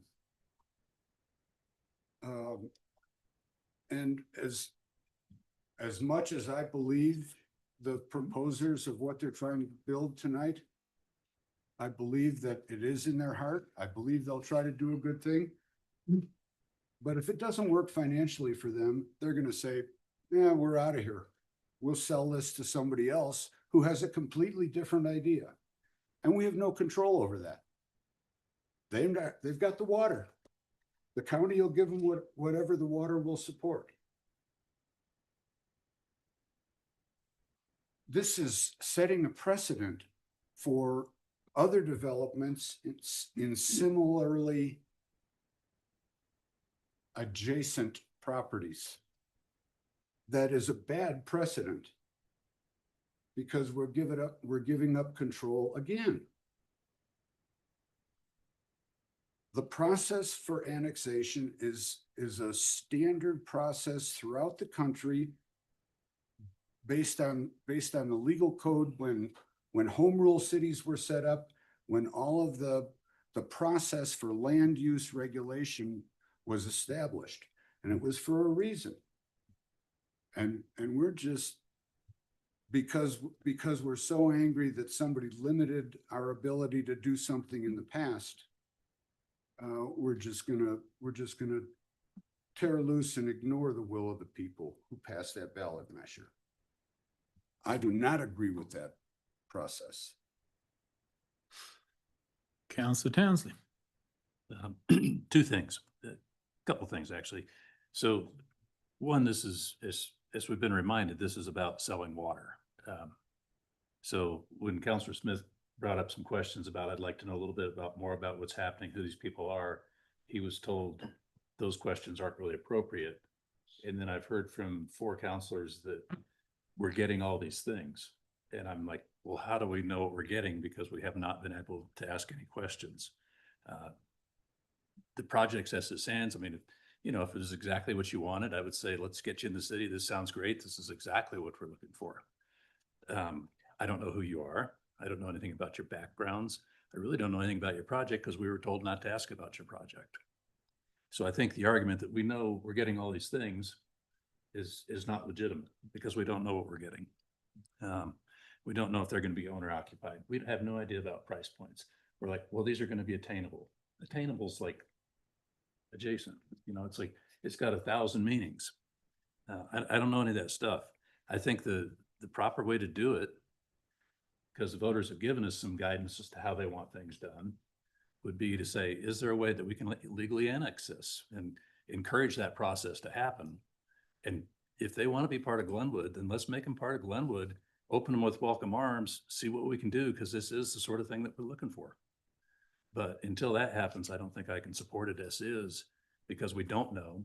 We don't have any ability to ask questions. I think we should go through the process the way it's set up, the way the voters have asked us to proceed. Mayor Pro Tem Zelinski. I'm not going to talk politics. Past was past. That was a messy, messy time in Glenwood's history. I'd like to move forward. We do know what we're getting here. We're getting, nope, listen to me. We are getting 5 fire hydrants. We are getting infrastructure that is in that side of town, and we are getting something that is going to happen whether we give them water or not. Gonna get 5 fire hydrants. That's what I commented on, but they have the water to do this. They can do it. It'll make it a little easier, and there is some benefit. We will get some tap fees. We will sell water. The project can proceed with or without our blessing. There is precedent, as I brought up, there's several places in town where we do have this, and it has historically operated fairly successfully. And so we can clean up messy things that we have in our codes, in our past, in our history. I don't know that that's relevant tonight on this particular topic. We were never approached for an annex. If a pre-annexation agreement is standard practice in the past, they've not necessarily become annexed. So it really is a moot point. It feels relevant because it's right next to town, but I don't believe it is. Thank you, Councilor Schacht. Thank you. I'd like to ask our attorney and perhaps Matt a little more detail about a can and will serve agreement. I'm trying to figure out what I understood. We're providing enough water for 100 units. If it's significantly different, the can and will serve may be revoked. Is the can and will serve, how specific is it? Is it tied to the property forever, or is it tied to a project with parameters? How does the can and will serve? So I think there's kind of 2 things. One is the agreement that's in the packet in front of you, which lays out the terms and conditions of the extension of water service. The can and will serve letter typically that Matt does, and he will go into more detail on that, is typically project specific, that we're providing water for that specific project. Certainly we could modify the agreement in front of you to be, you know, a little bit, I mean, potentially more specific on that, or attach the can and will serve as an exhibit or something like that. But that's kind of the level we're at. I do think, to Councilor Small's point, I think you could make an argument that it is contiguous based on the ownership interest in that right of way, across the river, across I-70, across the other little section of right of way there. For whatever that's worth. I don't know that it changes you guys' analysis tonight, but just to acknowledge that. So that's kind of where we're at, in how we look at that. So I would like to be, can and will serve letters. We used to just write them. We can and will serve you with water, sewer, electricity, blah, blah, blah, blah, blah. Didn't work great for us. Never had an end date. Didn't have any specifics to it. this can and will serve letter I will work with Trent on, it will be this property, because there's actually 3 of them. It will be how many units there are, how we got to the EQR calculations, how many are 1 bedroom, how many are 2 bedroom, how many were 3 bedroom, and it will end in 1 year. So if they change it, if they come in with 1,000 units that will be used more than 84.5 EQRs, they will not be allowed to do that. And I will also send it directly to Glenn Horn, because he's keeping track of these, so that if anything changes within the proposal on the other end, which they've already presented to the county, so they've already got all of this in record at the county, this is what they're doing and this is how they're doing it, and this is what it's going to look like. If anything changes that's outside that can and will serve and we do not feel comfortable with it, could be you guys, maybe we bring it to you, then we will revoke it. Would that And then include, the ability for them to develop goes back to, if they want to do their own wells in their own system, they could do that. would that include housing type, Trent and Matt, as well? Some parameter as described by the developers? We will talk about it tomorrow and figure out how detailed it will be, usually with number of bedrooms, how many units there's going to be, 2 existing, 98 new, approximate sizes of those things, blah, blah, blah, blah, blah, and a 1-year end date if they do not start the development with those parameters met. Thank So you. they can't change it on us, because if they do, the county will revoke their development. Thank you. Thank you. Counselor Schmal. You know, in light of reality, and our reluctance to enforce some of the hammers that we have with other water customers in town, that all sounds really good, and it sounds like it gives us the leverage. And I'm not opposed to the development. I'm not opposed to what you're proposing at all. But not having the jurisdiction and control over it, I can't get over that. Okay, thank you. Counselor Smith. Thank you. If I might slip in a question, since some new information came to light, who is the name you mentioned? You will forward this document to. Glenn Hartman? Yeah. So I might have said Glenn Hartman, but it's Glenn Hartman. He's the community development director at the county. Okay. Thank you. I came tonight after reviewing the material we had in the packet, pretty firmly opposed to this agreement for various reasons. Among them, or most basic to them, the idea of city providing a service that facilitates a development of whatever sort that's under someone else's control, the county development process, which in general is less committed to a vision, less controlling, less effective than the city's package of ordinances, standards, and review procedures. The notion that a development of any sort, but especially a development that many people here tonight seem to like,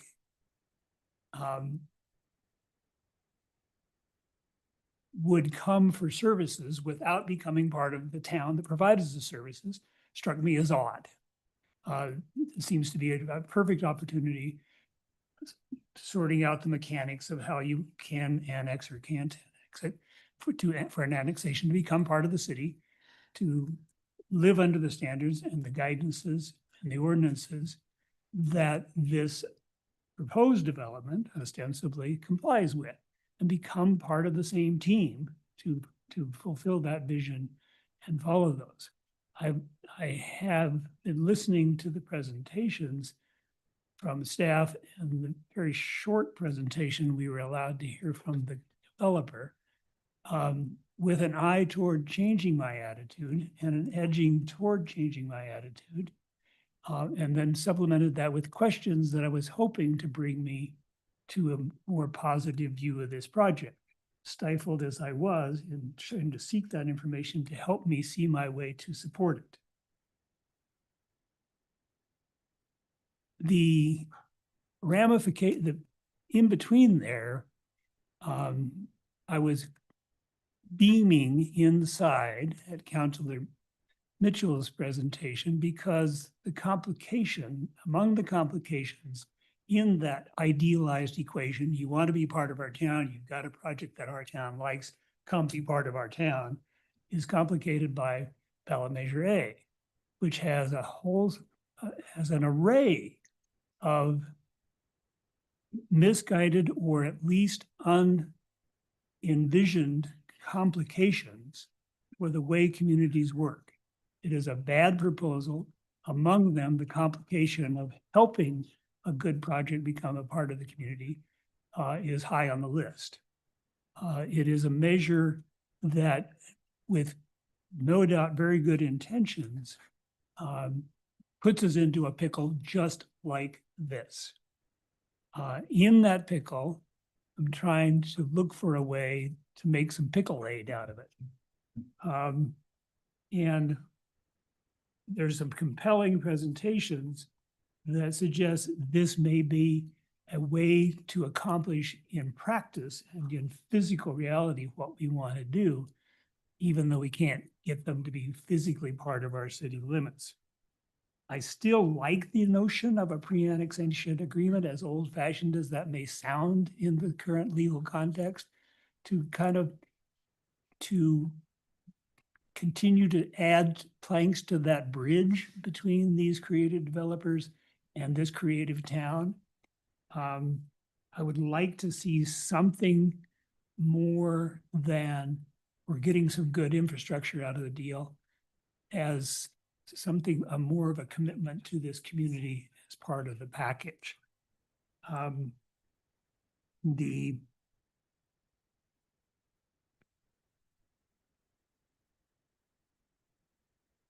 That may be it. Thank you. Okay, thank you. Any other comments or discussion? All right, my 2 cents quick. So heard a lot of things tonight. Some I agree with, some I don't. To me, this is pretty black and white. You guys could buy the property, leave it alone, not change anything, and still ask for water. We probably would, some of us would have a easier time giving it to you than others, because you're not changing anything, you're not adding anything, you're not developing anything.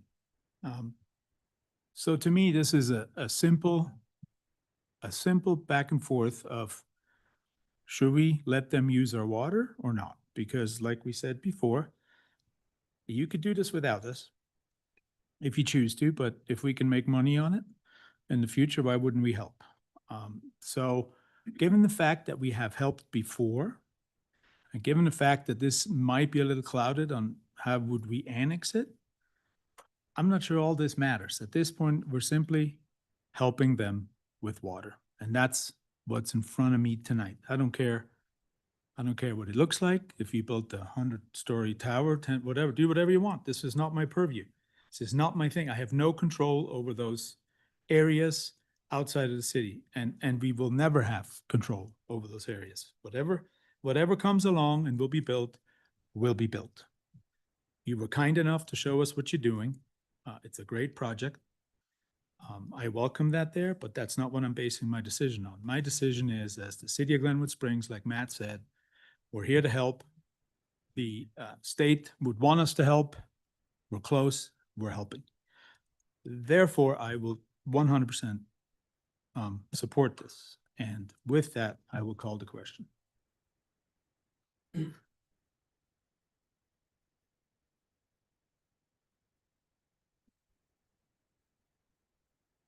No, Counselor Townsley. Yes, Mayor Pro Tem Zelinski. Yes, Mayor Dame. No, yes, Counselor Weimer. No, Counselor Schmall. Yes, Counselor Smith. Yes, Counselor Schechter. It passes 5-2. Okay, excellent. Thank you very much. Thank you all. Thank you for your patience. That was a long hour and whatever, 20 minutes. Yes, oh, at least. Let's take a 5-minute recess.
this council meeting for June, what is it, still 4th? I don't know where Sumner is. There he is. Sumner's here. Okay, everybody seated. Excellent. Let's move into item 11, resolution 2610, approval of sole source purchase for Axon equipment. I don't know who's up. Who's gonna keep it take? up. Steve Boyd, please. Yeah, so I'm going to ask Chief Darris to just kind of go through a quick presentation. Last time we talked about this, I think it was in a work session. And we wanted to do it in the evening because I think we want to get out front with the public as much as we can. So some of this will be a little bit of a repeat from what you've seen in the past, but we wanted to kind of get it on record and make sure that everybody out there has a chance to see these things. Sounds good. Thank you. Chief, please. Thank you, sir. Joseph Darris, the Chief of Public Safety. So I'll be brief in my remarks since we kind of went over that at nauseam last 2 weeks ago in the PowerPoint presentation. We talked about a variety of tools to include body worn cameras. We're going to be migrating away from our current vendor, which is the Motorola technology, taking our dash cameras away, which is part of that package, and transitioning over to Axon technologies for a variety of reasons. There are about 10 different features in the suite that I brought to you last time and provided to you in that packet. Again, some of those are the body worn cameras, a holster activation. So when the officer draws their weapon, it activates the body worn cameras. Draft one, which is AI based police report writing. Some of the drone first responder program, translation services, and a number of other things. Bear with me just for one moment. There were 10 items which I can share with you. So that would be the TASER 10 body worn cameras, the draft AI produced report writing I talked about, redaction assistant, body worn camera live translation services, the drone first responder program I just mentioned, the sidearm signal sensor, the VR training platform, and then Outpost, which is their name for the ALPR cameras, similar but different than the ones we have with the Flock Safety Systems. So I've had the occasion to consult with our city attorney and their legal team regarding the contract language, which I think he's in a position to speak to, but it doesn't seem like there are any issues there. And actually the contract language is considerably more favorable to the city than we had previously experienced with the previous vendor. And again, I don't want to speak for Mr. Hanlon, but that's my understanding. Just this week, and speaking specifically to the drone first responder program, just this week, and we're only 4 days into this week, Monday, Tuesday, Wednesday, Thursday, we had a stolen vehicle from someone's driveway on 2nd Street. They stole the keys for that vehicle. A woman got in the Jeep and drove it away. The owner confronted her. She parked the Jeep a few houses away and then ran over near 6th Street in the Colorado Hotel. That would have been an occasion for us to use a drone first responder and be right on top of that. We were not able to apprehend that lady. Just as a matter of relevance, I guess today, while you were involved in the work session, we had 3 fires in the canyon, all related. There's 3 separate spot fires right adjacent to the train tracks. We can get on top of that. We actually had a battalion chief driving down the highway to find out where additional fires were. A technology like this would prevent that and get us right there. While that was going, and we had to bring in Newcastle Fire, other resources to Glenwood Springs and monitor our stations because we were committed. A serious bicycle accident occurred on the trail near the Hanging Lake exit around the 119. And a person was seriously injured there, and the paramedics had to walk quite a distance to get to him. Again, the drone would have been able to get there and provide situational awareness and specific location. A number of vehicle collision alerts. Those happen almost daily now with evolving technology. Somebody's car, OnStar, whatever it is, Alexa, whoever it is notifying us of an activation. We're able to get there, and sometimes in remote places in the community and in the county. Yesterday, we had a Flock stolen vehicle come through and activate our camera system. I mentioned to you the stabbing we had 2 weeks ago on the bike trail. We just had a wanted subject run from and get away from us in the Veltas Park earlier this week. And again, with relevancy, I'd talk a little bit about transient camps. As you know, we've been monitoring those fairly often, and this technology allows us to do that. The footage that we've looked at in some of the more remote areas in the city where we're concerned about some development recently and some litigation potentially, crime scene mapping, and then factual diagram mapping for serious vehicle collisions. I've consulted with the district attorney's office with the previous administration, Mr. Jeff Cheney's office, about prosecution for AI drafted police reports. You may recall that I talked about that, and that is going to save the department time and resources in that those reports are generated strictly from the body worn camera footage. It's AI driven. They have signed off on that, and it requires that an officer review those reports. And if you don't remember that conversation, I talked a little bit about Easter eggs or eggs. The officer actually has to go in there and verify that and attest to it's a fair and accurate reflection of the details that are contained within that report based on the AI draft report writing to a level that the court would accept it. So these aren't just driven and the officer just prints it out and sends it in. Anyway, there are a number of Axon studies which around the country which have validated the report writing and accuracy from some of those systems. And then again, the training and some of the cost savings that we're going to have, particularly with the redaction. We're spending an inordinate amount of time producing videos for consumers in our community wanting body worn camera footage, and if not for them, then the court system and civil liability or civil litigation, or whatever it might be, to reproduce those body cameras. So all of that technology should provide salary savings for our team, our department, our officers, in time report writing, translation services, and expenses that we're already incurring. Lastly, with respect to the drone program, we have had drones in our community at least since I've been here in 2020 on the police and fire side. So that is not new technology. The policies that would surround those are exactly like or more stringent about deployment to a call for service. They just don't patrol our community looking for a problem. We control that and we send them out to a vehicle crash or a fire or what have you. Those records, the flight records, the video, the lat and long locations, when they were deployed, how they were deployed, and for how long are deployed, are all part of internal department records, which are available for certainly Cora requests, much like our flock safety video cameras have been. No one takes us up on that, but that is available, and we currently and continue to have the city manager review those records on our flock system anyway, to ensure the integrity of that system that we exclusively control. That would be the exact same type of oversight we would have with not only the drone program, but then the outpost automatic license plate reader technology that we have.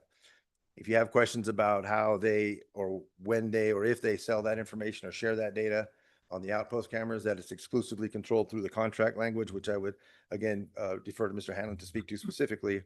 But I think we have gone out of our way to answer any community concerns and been fiscally responsible about how we're going to proceed with this program over the next 10 years and saving the city money, even though the end number looks fairly significant when you look at the total package, but over 10 years, I think we would find a significant savings. To include, we've negotiated prices to a 20% savings because of the timelines that we've kind of outlined with Axon Technologies and their representatives. Yeah, I think I'll just hop in.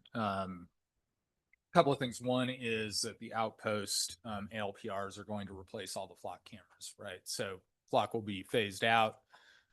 As we look at this technology and Axon as a company, if you do some Google searching and things like that, you don't see the kind of data breaches that you did with flock. It's a company that started in law enforcement, has been in law enforcement. I will say from a contract standpoint, significantly more sophisticated, tighter, in particular on the use of the data storage and the use of that data being strictly limited. There's no, you'll recall in the flock contract, they have sort of unless we deem it, we need it for something else. There is none of that language. The department is solely responsible for the management of that information, for the retention and destruction of that information. So from that standpoint, I'm much more comfortable with the package with Axon. I also like that it identifies very clearly where data centers are that are storing data as far as cloud services go, things like that. It's just the level of detail and level of information they provide as a company is significantly higher.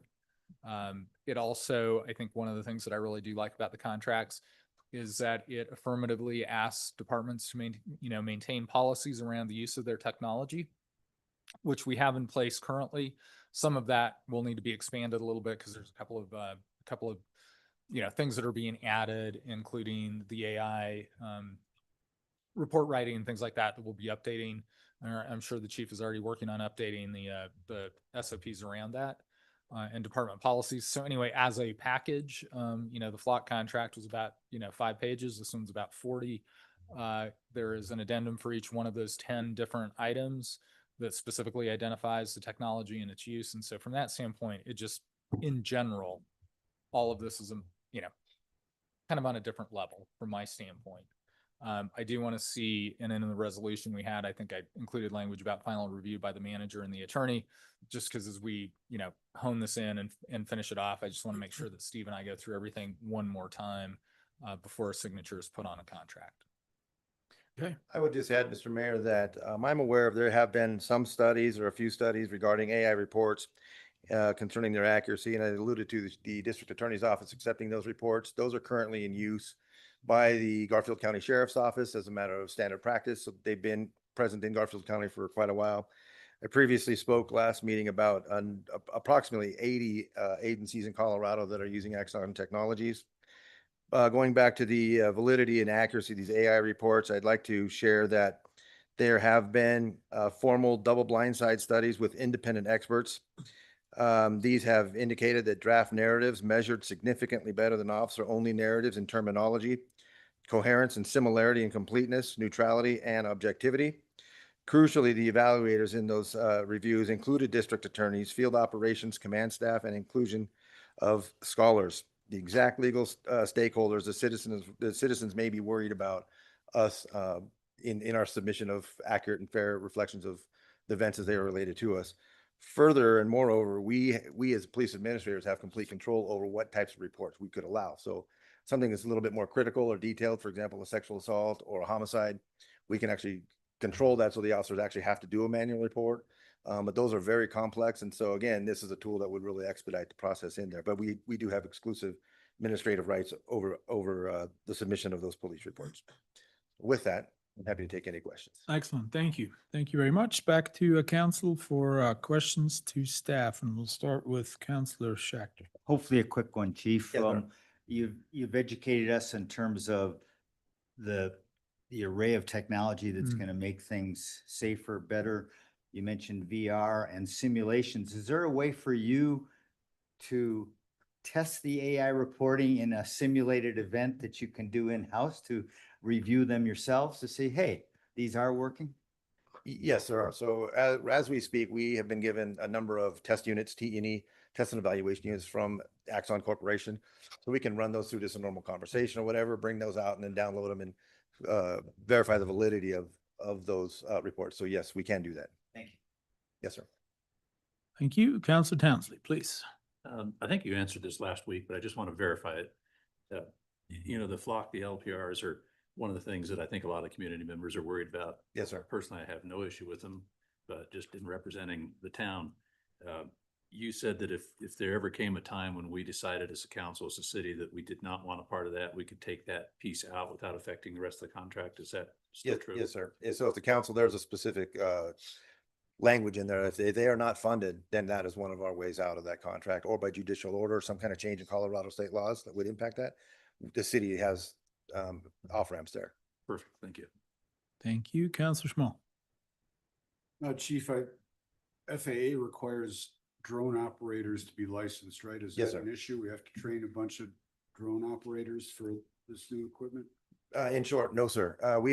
There's what called Part 107 certified FAA certified pilots of these drones. We already have some in police and fire, and we've had them for several years now. I think with the expansion of this program of being a first responder, because we'd be using this so much more to respond to a variety of calls, we'd actually send a number of other individuals, sworn and non-sworn staff in the police department, and then a couple of others over at the fire department as well. I might learn that if you need a volunteer. Yes, sir. I'm thinking about, we've talked about getting out of the flock contract and the ways that we can get out of that potentially. I think we should think in terms of how we stay current on the technology, because it's changing so fast. My first thought on a 10-year contract is that, shit, this stuff's going to be so obsolete in 10 years because the technology is going to get so much better. If we can get something in there to make sure that we're keeping up with the technology. Yeah, and I think that's part of the, that's part of making a commitment to a company like this, is that they do those regular upgrades in terms of equipment, be it the tasers, the body cameras, or the ALPRs, as part of that 10-year contract. Think of it as more of a subscription than you're buying. the Yeah, equipment. And they have, and that is part of the contract where they, every couple of years, they'll update whether it's the tasers or the new technology for the drone first responders or what have you. As that continues, like those software updates, they will actually replace the actual hardware, the equipment that we previously had. Okay, any other questions? Counselor Smith? This presentation seems very similar to the presentation City Council had, as Councilor Townsley mentioned a couple weeks ago, in a work session format. So am I correct that basically we're getting this on a more of a public record? Yes, Which that sounds like a all, good all of thing. all of those things are accurate. And you'll remember that at the last meeting, we actually had a discussion, I think, on the dais about this as well. But we wanted to make sure where we were at with you guys before we put the resolution on for final approval. Thank you. And if I recall right, some of the 2 or 3 of the questions outstanding from that previous discussion were about the contract and its tightness. But we've addressed the things that the council raised.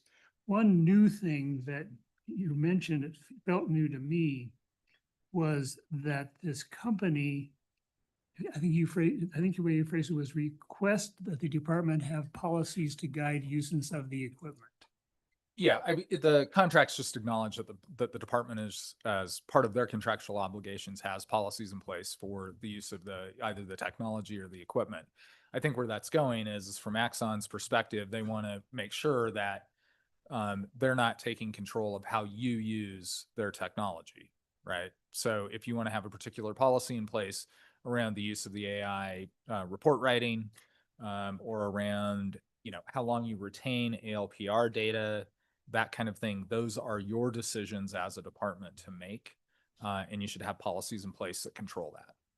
And in turn, the company will honor those policies contractually. Yeah, exactly. And the difference here compared to Flock, which I think is substantial, is particularly in their data storage services, where you'll recall that Flock has both had a number of times when they have changed settings on departments, as when they deploy new equipment or they do software updates, and that in general they contained an out in their contract for the use of the data for whatever purposes they deemed appropriate for other law enforcement.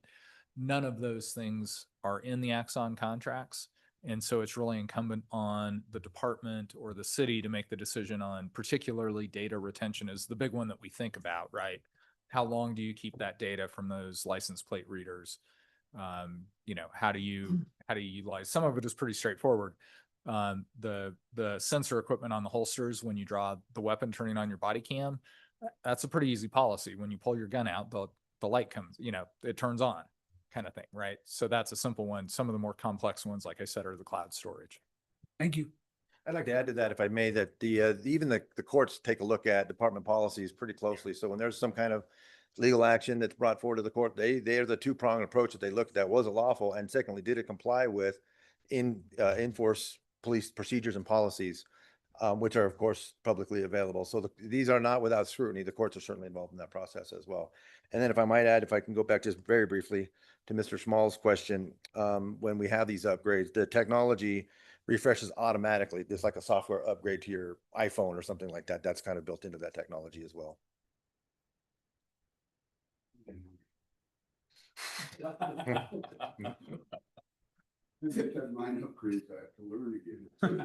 Council Schachter. Sorry, Chief, I'm a little vague. Could you just quickly explain what Exxon ALPR cameras, are they replacing current Flock cameras, or what cameras will we have? Not our speed cameras, Right. but our ALPR. Two entirely different. Yeah. Yes, sir. So Flock will be going away. We just have to provide them with proper notice. They'll be going away, and in place of those, we'll have the Flock outpost cameras. The exact, I'm sorry. Axon outpost, not Flock. Excuse me. Yes. The Axon or outpost. ALPR. Thank you. Block safety systems will be going away. Thank you. Thank you. Council Townsley. Last question. Sure. Are the condor cameras that we had that were not on the roads, that were on trails and whatnot, are those just going away, or are those being replaced with Axon cameras? They've gone away. We Gone just had away. 2 of those. Yeah, we had a contract for those. We had 2 of them throughout in the city. Those have gone away, and so we will not be replacing those. Okay, perfect. Same number of block cameras that we have, police cameras, are the numbers staying the same? That's correct. Yes, sir.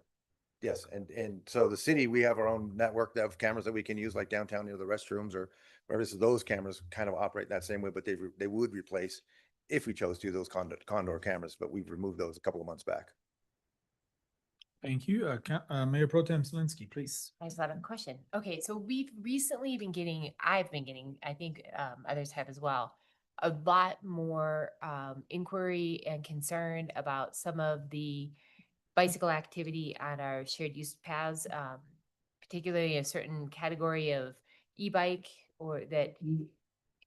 Does Axon have a product that might help us with better management of some of our non-street traffic, I guess, resources? I don't know what you would call those, but you know, I've been like in my mind trying to think of what we could do, and I was like, how do we bring back like a bicycle officer? And I was kind of told no. So is this something that might have an option? When you saw him, he just retired. So I know, that's why I was like, I don't have a good answer for you. That's something I can certainly find out with them tomorrow as soon as yeah, I can answer you. I'm curious, and I don't know if anybody else has an appetite for that, but you know, as we're constantly being called to better manage that situation and what can we do, I wonder if there wouldn't be something that would help us augment our resources there as well. Thank you. And we are working on some bicycle related legislation, particularly with these e-bikes, and they're very, very fast around town. They're everywhere. So we're working on that with our staff and the city attorney's office. And then we have a couple of other things I think will be coming online in the next 5 or 6 months that might be visible deterrents, but will be more to come. All right, excellent. Any other questions? Okay, we'll see none. 2 things. Nobody mentioned that we have the Mike Young's going away ceremony Monday at 11 o'clock. Please join us at the police department. I didn't know. Now we do. Secondly, next Wednesday is the state of the public safety at the community center. We'd love to have you there. 5:30. Please, yes, sir. 5 or 5:30. Yes, sir. Thank you. 5:30. Excellent. Thank you, Chief. Anybody from the public like to come forward? There's a reason you waited, so. State your name and whether you live in city limits or not. My name is John Houghton. I live in city limits. Thank you. I'm 3 minutes. following up on a written comment. I sent you the 11th hour on this item, so I want to make sure you heard what I had to say. I'm asking for you to continue this item to allow for the contract to be modified and to allow for additional information about proposed policies for new technology to be made available. Specifically, the provisions around AI concern me and I think warrant further consideration. Axon's Draft One tool used to draft or write police reports was specifically described as, quote, performing worse with longer interviews, pursuits, and traffic incidents, and, quote, in loud environments when unrelated conversations interject, such as radio chatter. That's by users of the technology in the industry publication IPVM. Additionally, independent research done by a university professor, not by Axon itself, or sponsored by Axon, an independent researcher, a professor of criminology and criminal justice, on Draft One was not found to improve report writing speed or save officers time. With an additional finding that AI, quote, AI reports were rated substantively and significantly worse on accuracy, end quote. The author further stated, quote, for a document whose downstream readers are prosecutors assigned to charge, defense attorneys probing for inconsistencies, and judges and juries reconstructing events months later, accuracy is the threshold condition, end quote. That paper is called something along the lines of AI, great for college essays, not for police reports. And that gets at, these reports were actually, quote unquote, written better. The language and the grammar was more sophisticated in an AI report. The accuracy was not. And that was from a panel of triple blind sergeants and people that review police reports on a daily basis. Ultimately, for this to be a third of the contract, this is almost $800,000 of a $2.4 million contract. It seems like a significant financial risk for the city to take on. when it's unclear if this is actually going to save us time, it's unclear if these reports are going to be helpful. If in a year we find out, that we're spending just as much time editing our AI reports as we did drafting them, we're on the hook for another 9 years of it on an 800, well, on a $2.4 million contract, but 800,000 of it is this portion. Ultimately, I'm asking you to continue this item for modifications and additional information on what guardrails are proposed for this. Thank you. All right, thank you very much for being here and your comments. Mayor Pro Tem Zelinski. Did I understand correctly that if that proves to be true, if in practice these reports tools are not as great as we believe they're to be, you can back out and it doesn't impact the rest of the contract? I'll ask Mr. Hamlin if he knows. Yeah, I think we could selectively non-fund any of the portions of the contract. Okay, And that was my understanding. yeah, and certainly, you know, this is a supplier who doesn't, you know, they're not going to go to the mat over a contract with us over a portion of that contract. That's not been my experience in a couple of other jurisdictions working with Axon.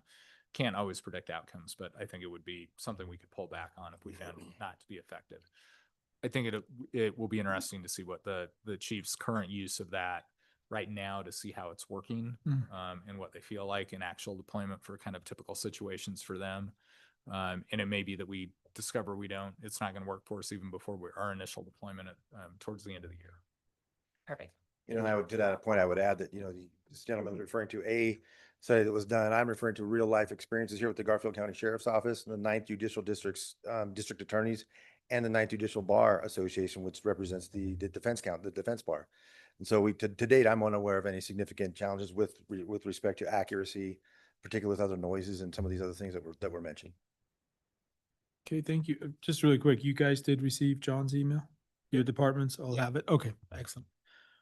Counselor Smith. Thank you. In response to Mr. Hausman's helpful comments and Councilor Zelinski's astute question, I have a companion question, whether or not you're still obligated financially for that portion of the contract. If you don't like the AI function itself, you can just choose not to use it. Is that correct? Correct. I mean, that's one feature. You know, you buy a new car and you don't want to use the air conditioning or the sunroof, then you choose not to use it. Same kind of thing. But there is a financial piece that's attached to that. And to Mr. Hanlon's point, then the council just chooses that we're just not going to fund that through the budget process next year, and then we'd be out on that piece. Great. I understood that from Aaron's question. I just want to be sure that on the practical side, you can act sooner than asking us to impose money. You can just write your own reports if you choose to. Absolutely. And we as police administrators can control that. If we choose it's not working or in the benefit of the efficiency of the organization, then we can pull that back and restrict that use, or the officers can choose not to use it entirely. I think the case that I'm making is about the efficiency and the time and cost savings. That would be a policy that they would use it, so we can have them available and back on the road much sooner. But if we chose not to, then we certainly have that option as well. Thank you. Okay, excellent. Anybody else from the public? See none, I'll close the public portion. I'll bring it back to council, entertaining a motion in resolution 2026-10, approval of sole source purchase of Axon equipment. Mayor Pro Tem Zelinski. I'd like to move to approve resolution 2026-10, which is the approval of the sole source purchase of Axon equipment. All right, excellent. We have a motion to approve. Looking for a second. Councilor Weimer. I'd like to offer a second, as long as, do we need to, some of the stipulations we just talked about with the AI, the being able to selectively defund line items with the contract, does that need to be stated tonight, or is that just sort of implied? It's kind of built into the form of the contract, Okay. and I'll just go back through. That's one of the reasons why I wanted to do one final review before I it second the signs it. motion. Okay, excellent. Motion and a second to approve resolution 2610. Any comments or discussion? We'll see none. I'll call for the question.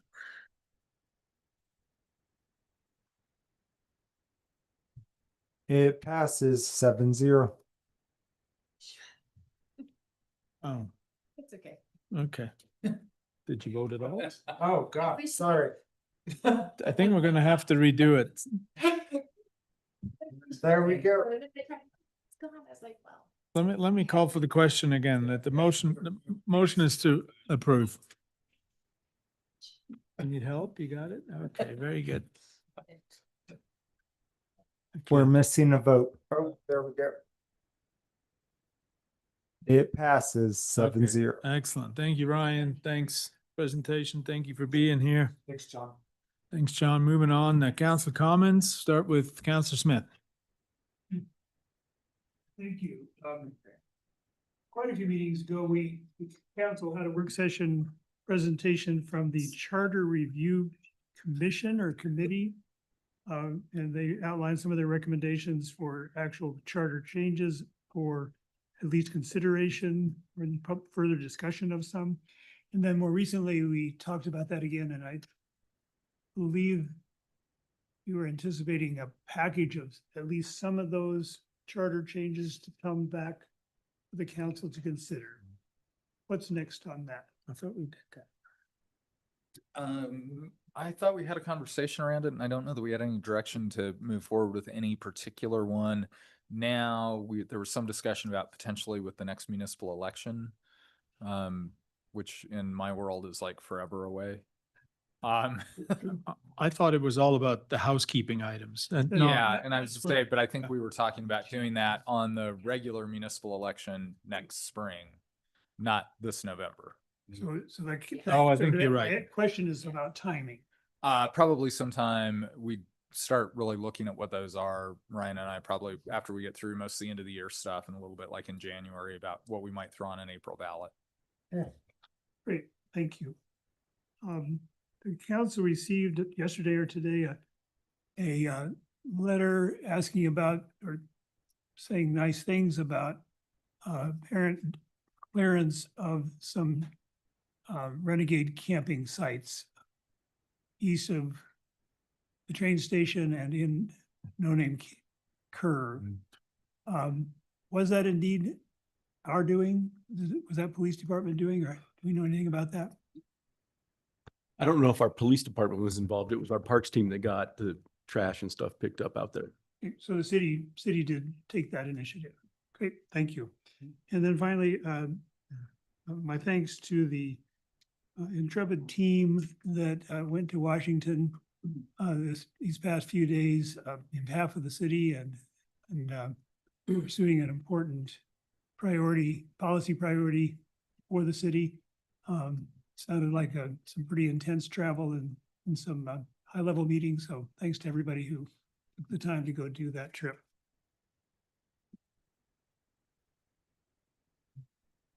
Okay, thank you. Councilor Schachter.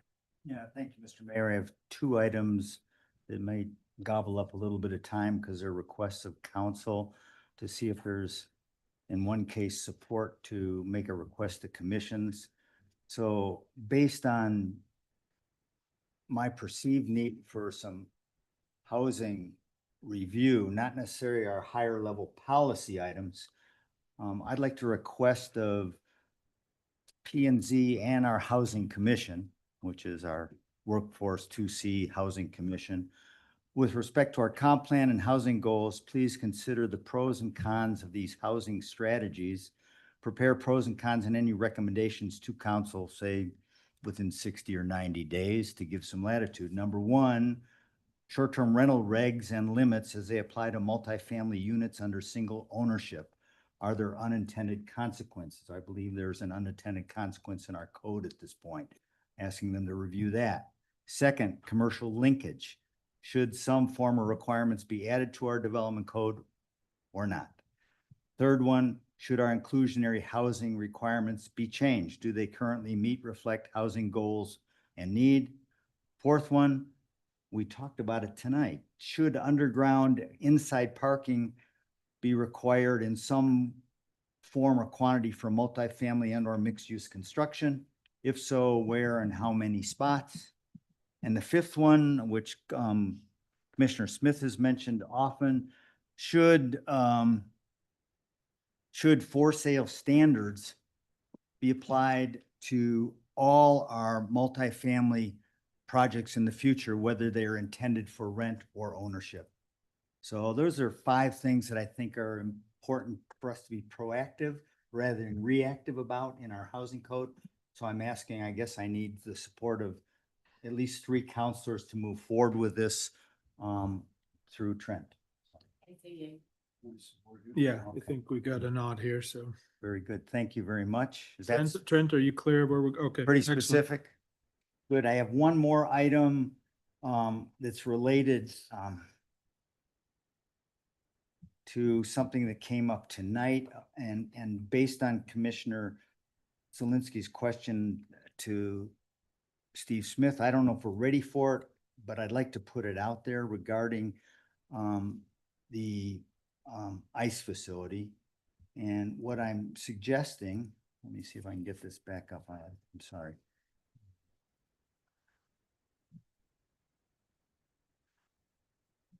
Since it's come up and we had comments before council, and I feel ready, I don't know if council does, but it seems that we're ready, we might be ready for a statement that might go something like this to the public, so the public knows that we are not ignoring this, nor have we ignored it. So what I drafted would be something like this.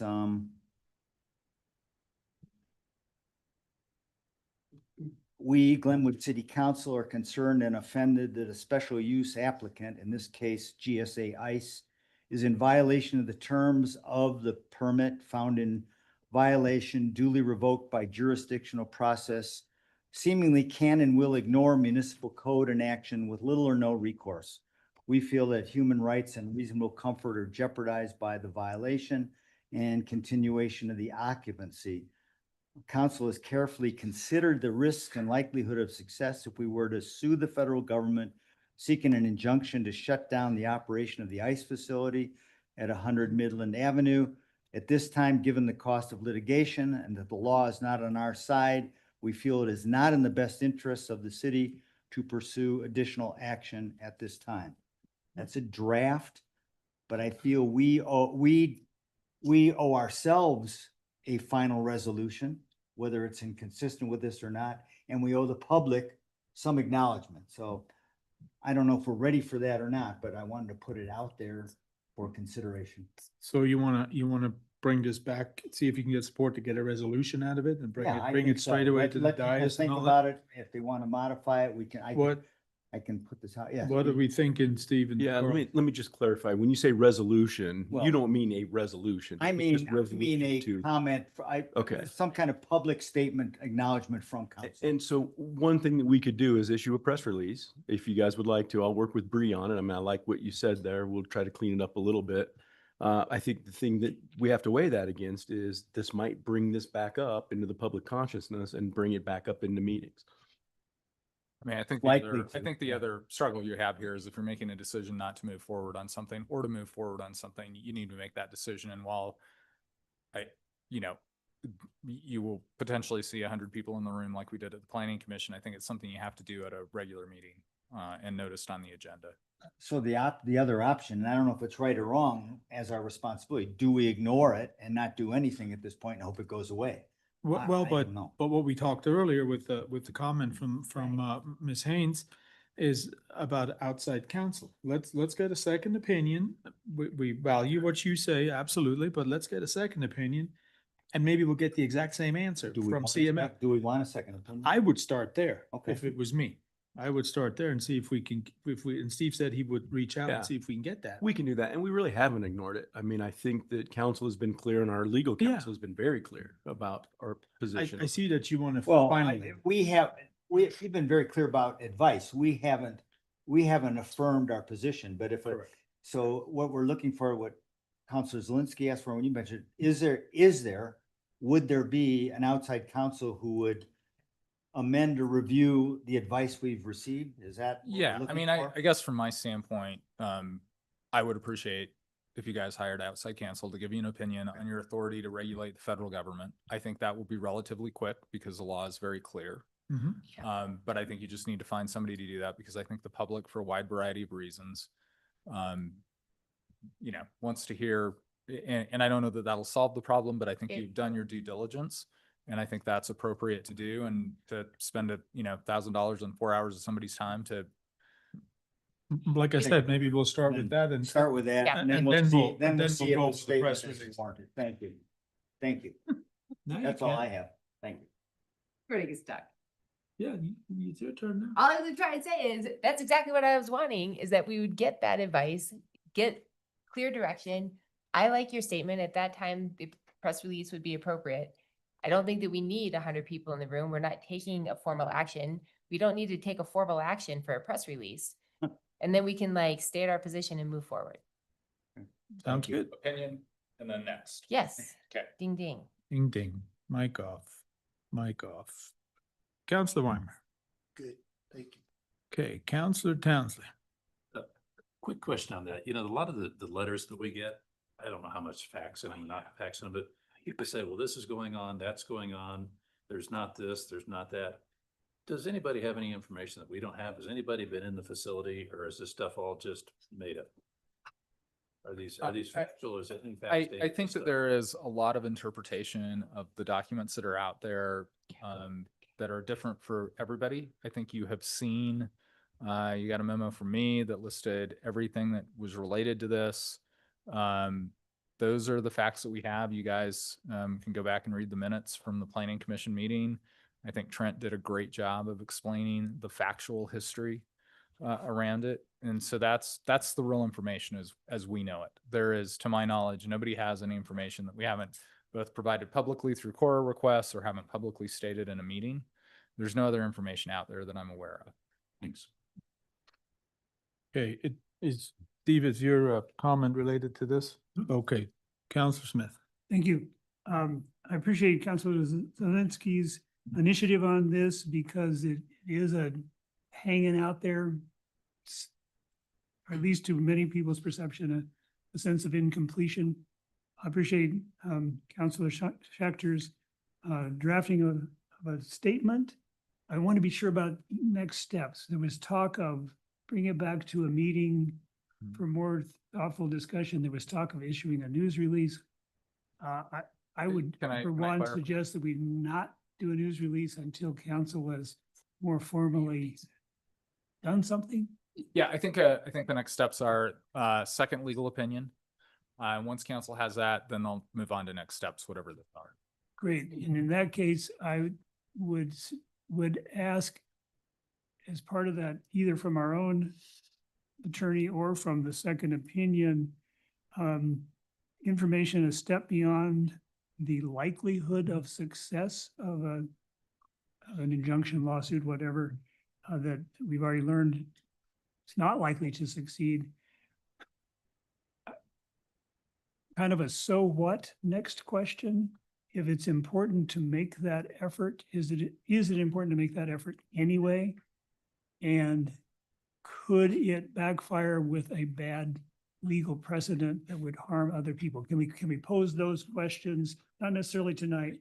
Yeah, to- let me to our clarify. team of You're not going to get any attorney telling you what your policy choice is as a client. So whether you want to move forward or not, that's not my call, right? So likelihood of success is about all you're going to get there. A little bit more on, I mean, either I or second opinion, probably both, can give you a little bit more about consequences. I don't know that the precedent will get any worse. You just might be writing the federal government's check to them for their attorney's fees and potentially writing a check for the sanctions against whoever brings that claim as an attorney. Yeah, attorney fees are troubling. I just want to be sure we're not making it worse. Or that we Yeah, might I make mean, it this better would by, not even be- if it's I only a think gesture. that, you know, you're going to get a second opinion, but I think the reality would be suit would be filed, it would be dismissed probably before an answer was even filed by the federal government. And there might be a request for fees. So that would be the likely outcome. Okay, thank you. Back to regular council comments. Councilor Townsley. Councilor Small. Mayor Pro Tem Zelinski. Thank you. Okay. One really cute one. Can we make a bear crossing sign for Midland?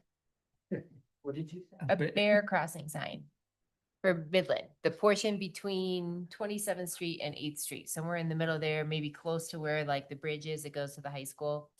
We got some bears. They like to go to the river. We have a sign maker and it's been requested of me and I think it's a good idea, so. 12th and Blake. Yeah, we could have bear crossing signs all over town. I don't think there's any problem with that, but that's not up to me. That's like a Matt question. There's no to cross there. This is the ever like unanswered question. I'd love to have that. We'll flesh it out. These are demons. Yeah. This is just an idea. Let's All keep right, going. moving on. So I live in Park West. We have 2 entrances. We have this really nice shared use path that runs up Midland now, and people use it as a bike path, which is fine, except for there's still this problem where you're not looking for the person coming back Jesus up the bike path when you're getting ready to turn and go towards town. And so we've always had stop signs, and I don't know why people hate that stop sign, but they get taken out. And so we are missing a stop sign right now. I don't know if there's a place, like maybe we could move it a little further back from the corner for bicyclists, but I was pulling out and a little girl came and she just went flying. She was in front, and then here comes her family of 4 and they didn't even stop. Mom and dad, nobody, like they just aren't setting good examples. And I'm just afraid we're going to have a bad incident. And so I know it's, yes, The it's little one? the little one. I think they get stolen. Who knows who's missing forward? One ended up in my backyard once. I don't even know how. It was like, is it person? Those nights. You know, Those nights. it's like, but yeah, and they're on a pretty sturdy, so I don't know what we got to do, but it's just one of those things where I'm afraid if we, yeah, so I think that's the only one that's missing right now. I got other stuff, but that'll be for another day. Oh, there's one more thing, Oh. maybe since, no, I'll just tell staff later. Okay, excellent. That was council comments. I have a quick thing, and I was hoping if there's some appetite to have a work session on maybe brainstorming, I don't know, on the unhoused. I know it's a big one, but I'm usually the guy that holds back on this because I don't see the problem or feel the problem as much as others, but I have experienced it more, and I have been alerted that it's experiencing it's more and more and more and more. So I'm wondering if we could just sit down, put on a workshop, chat about it, see what direction, see what we can get out of law enforcement, see what we can get out of legal, just to see what options we have, and not, and we all kind of know what we can't do, but what can we do? But I know, we need to start addressing it. So I'm wondering if this is something that you guys are interested in. Yes. Councilor Solinsky. So I have had a few conversations with the business community downtown, and I've encouraged a few people to come and talk before council. They have not, but they are talking a lot in the community. I think that if we could maybe get DDA to do something with, start there and Oh, get with some like a participation. business meeting thing? Yep, maybe because what was posed to me was like, is there any way that we could have like businesses and law enforcement so that there's a little bit of an understanding? I don't know if that's the way to go about it, but that would start that conversation of just understanding, all the messaging that seems to get out to the community is that our hands are tied. There's nothing we can do. And I think that just sounds like excuse making when you're frustrated. And so I think if there was a little bit better dialogue, some specific questions asked, and some understanding around like what those limitations are and maybe how we can work around, for instance, the no open containers that we did in Centennial Park was like a start. So it's like, okay, we can't do this. We can't say no loitering, but we can give you no reason to loiter, things like that. So I don't know exactly how that works, but I almost feel like there's almost like a pre-meeting that should come before the work session. And then that would help frame some of that conversation in the work session, or maybe concurrent. Or just 45 minutes of us saying all these things, compiling it, and then moving it to the channels. I can don't say know. again, but we've said it ad nauseum. I mean, I do believe. I know, but I don't know what the path forward is. I just know that we need to do something. I don't disagree. So Yeah, maybe work session coming up with a plan and then Maybe strategy first and Yeah, then you've got- is that something we can then do? you have full support at this end of the dais. And maybe that side too, so. That's all. Let me know. City manager. So I sent out earlier today, you probably haven't had a chance to look at it, the list of upcoming agenda items, and I think the unhoused is on our next work session, so we Oh. can talk about that then. This drone show that is coming up is pretty cool. If you haven't seen a drone show, just go Google it. It's gonna be pretty cool. I don't think you're gonna want to miss that. And you're right, whoever said that, it's very expensive and it's a very big grant given to us by the state of Colorado's tourism office. So Oh, nice. pretty cool. I can't promise. I forget the date. Saturday, 9:10. Yeah. Saturday, 2:10. That's right. 10 exactly. 9:10. 9:10. Yeah. I can't promise for CDOT, but CDOT has said they're gonna put a, Glenwood Springs, what is it, a population or an elevation or something sign up in the next couple of weeks. I do think that we have now gotten an executed easement with the folks that we need that from to put our welcome to Glenwood sign out on the south of town. So I think in the next 2 weeks, you'll see that go up. That was the never-ending sign conversation. We have an officer who we've made a job offer to. She works in Silt right now. I think she's going to accept that job offer. She happens to be a canine trained officer. The way that this works is that when you hire somebody like that, we buy the dog. And so we're going to buy the dog unless I have any objections here. And it's depreciated value, which is right around $10,000. So we'll write Silt a check for the dog and then we'll steal their employee. Then we have 2 dogs. We'll have 2 dogs. Both handled by women. Nice. Dogs depreciate? Dogs depreciate. It's an asset. It's on your books. It's Poor on your dogs. Last thing I had, I have a lease that people are asking me to sign, and it's for the garden, the community garden out at Cardiff. I'm not aware of any problems that we've had out there. It's not, as far as I know, it's working fine. It's not getting in our way, but it is a 10-year lease with an option for another 5 years. So I didn't want to just rubber stamp that without seeing if anybody wants to see that on an agenda or talk about it. I think it's a normal course of business, just what we do, but I didn't want to do it without you guys being aware. So in Cardiff, Glen, they have another one kind of by the rec center, but it's a community garden, right? Where they lease it from us, the land from us, and then they have all these little individual sections where families can go in and plant vegetables and that kind of stuff. HOA leases it? Or who's the leasee? I think it is an HOA, isn't It it? is the HOA, Yeah. yeah. That's fine. It's on my regular walk. Yeah. Oh, that's fine. That's it for me. Okay, thank you. Carl? Oh, I'm sorry, Dave. Question for you, Steve. Do we have any update on what's going on with the Habitat project, or has that just been kind of locked up and nothing's happening? No, I mean, I don't, I can get an update for that. I don't think it's that nothing's happened. I think it's going very slowly. Trend And I does. think that they're split between a couple of different places. I do have a bit of very good news related to the Habitat project is that one of our Parks and Rec employees will be living there and is purchasing one of the units.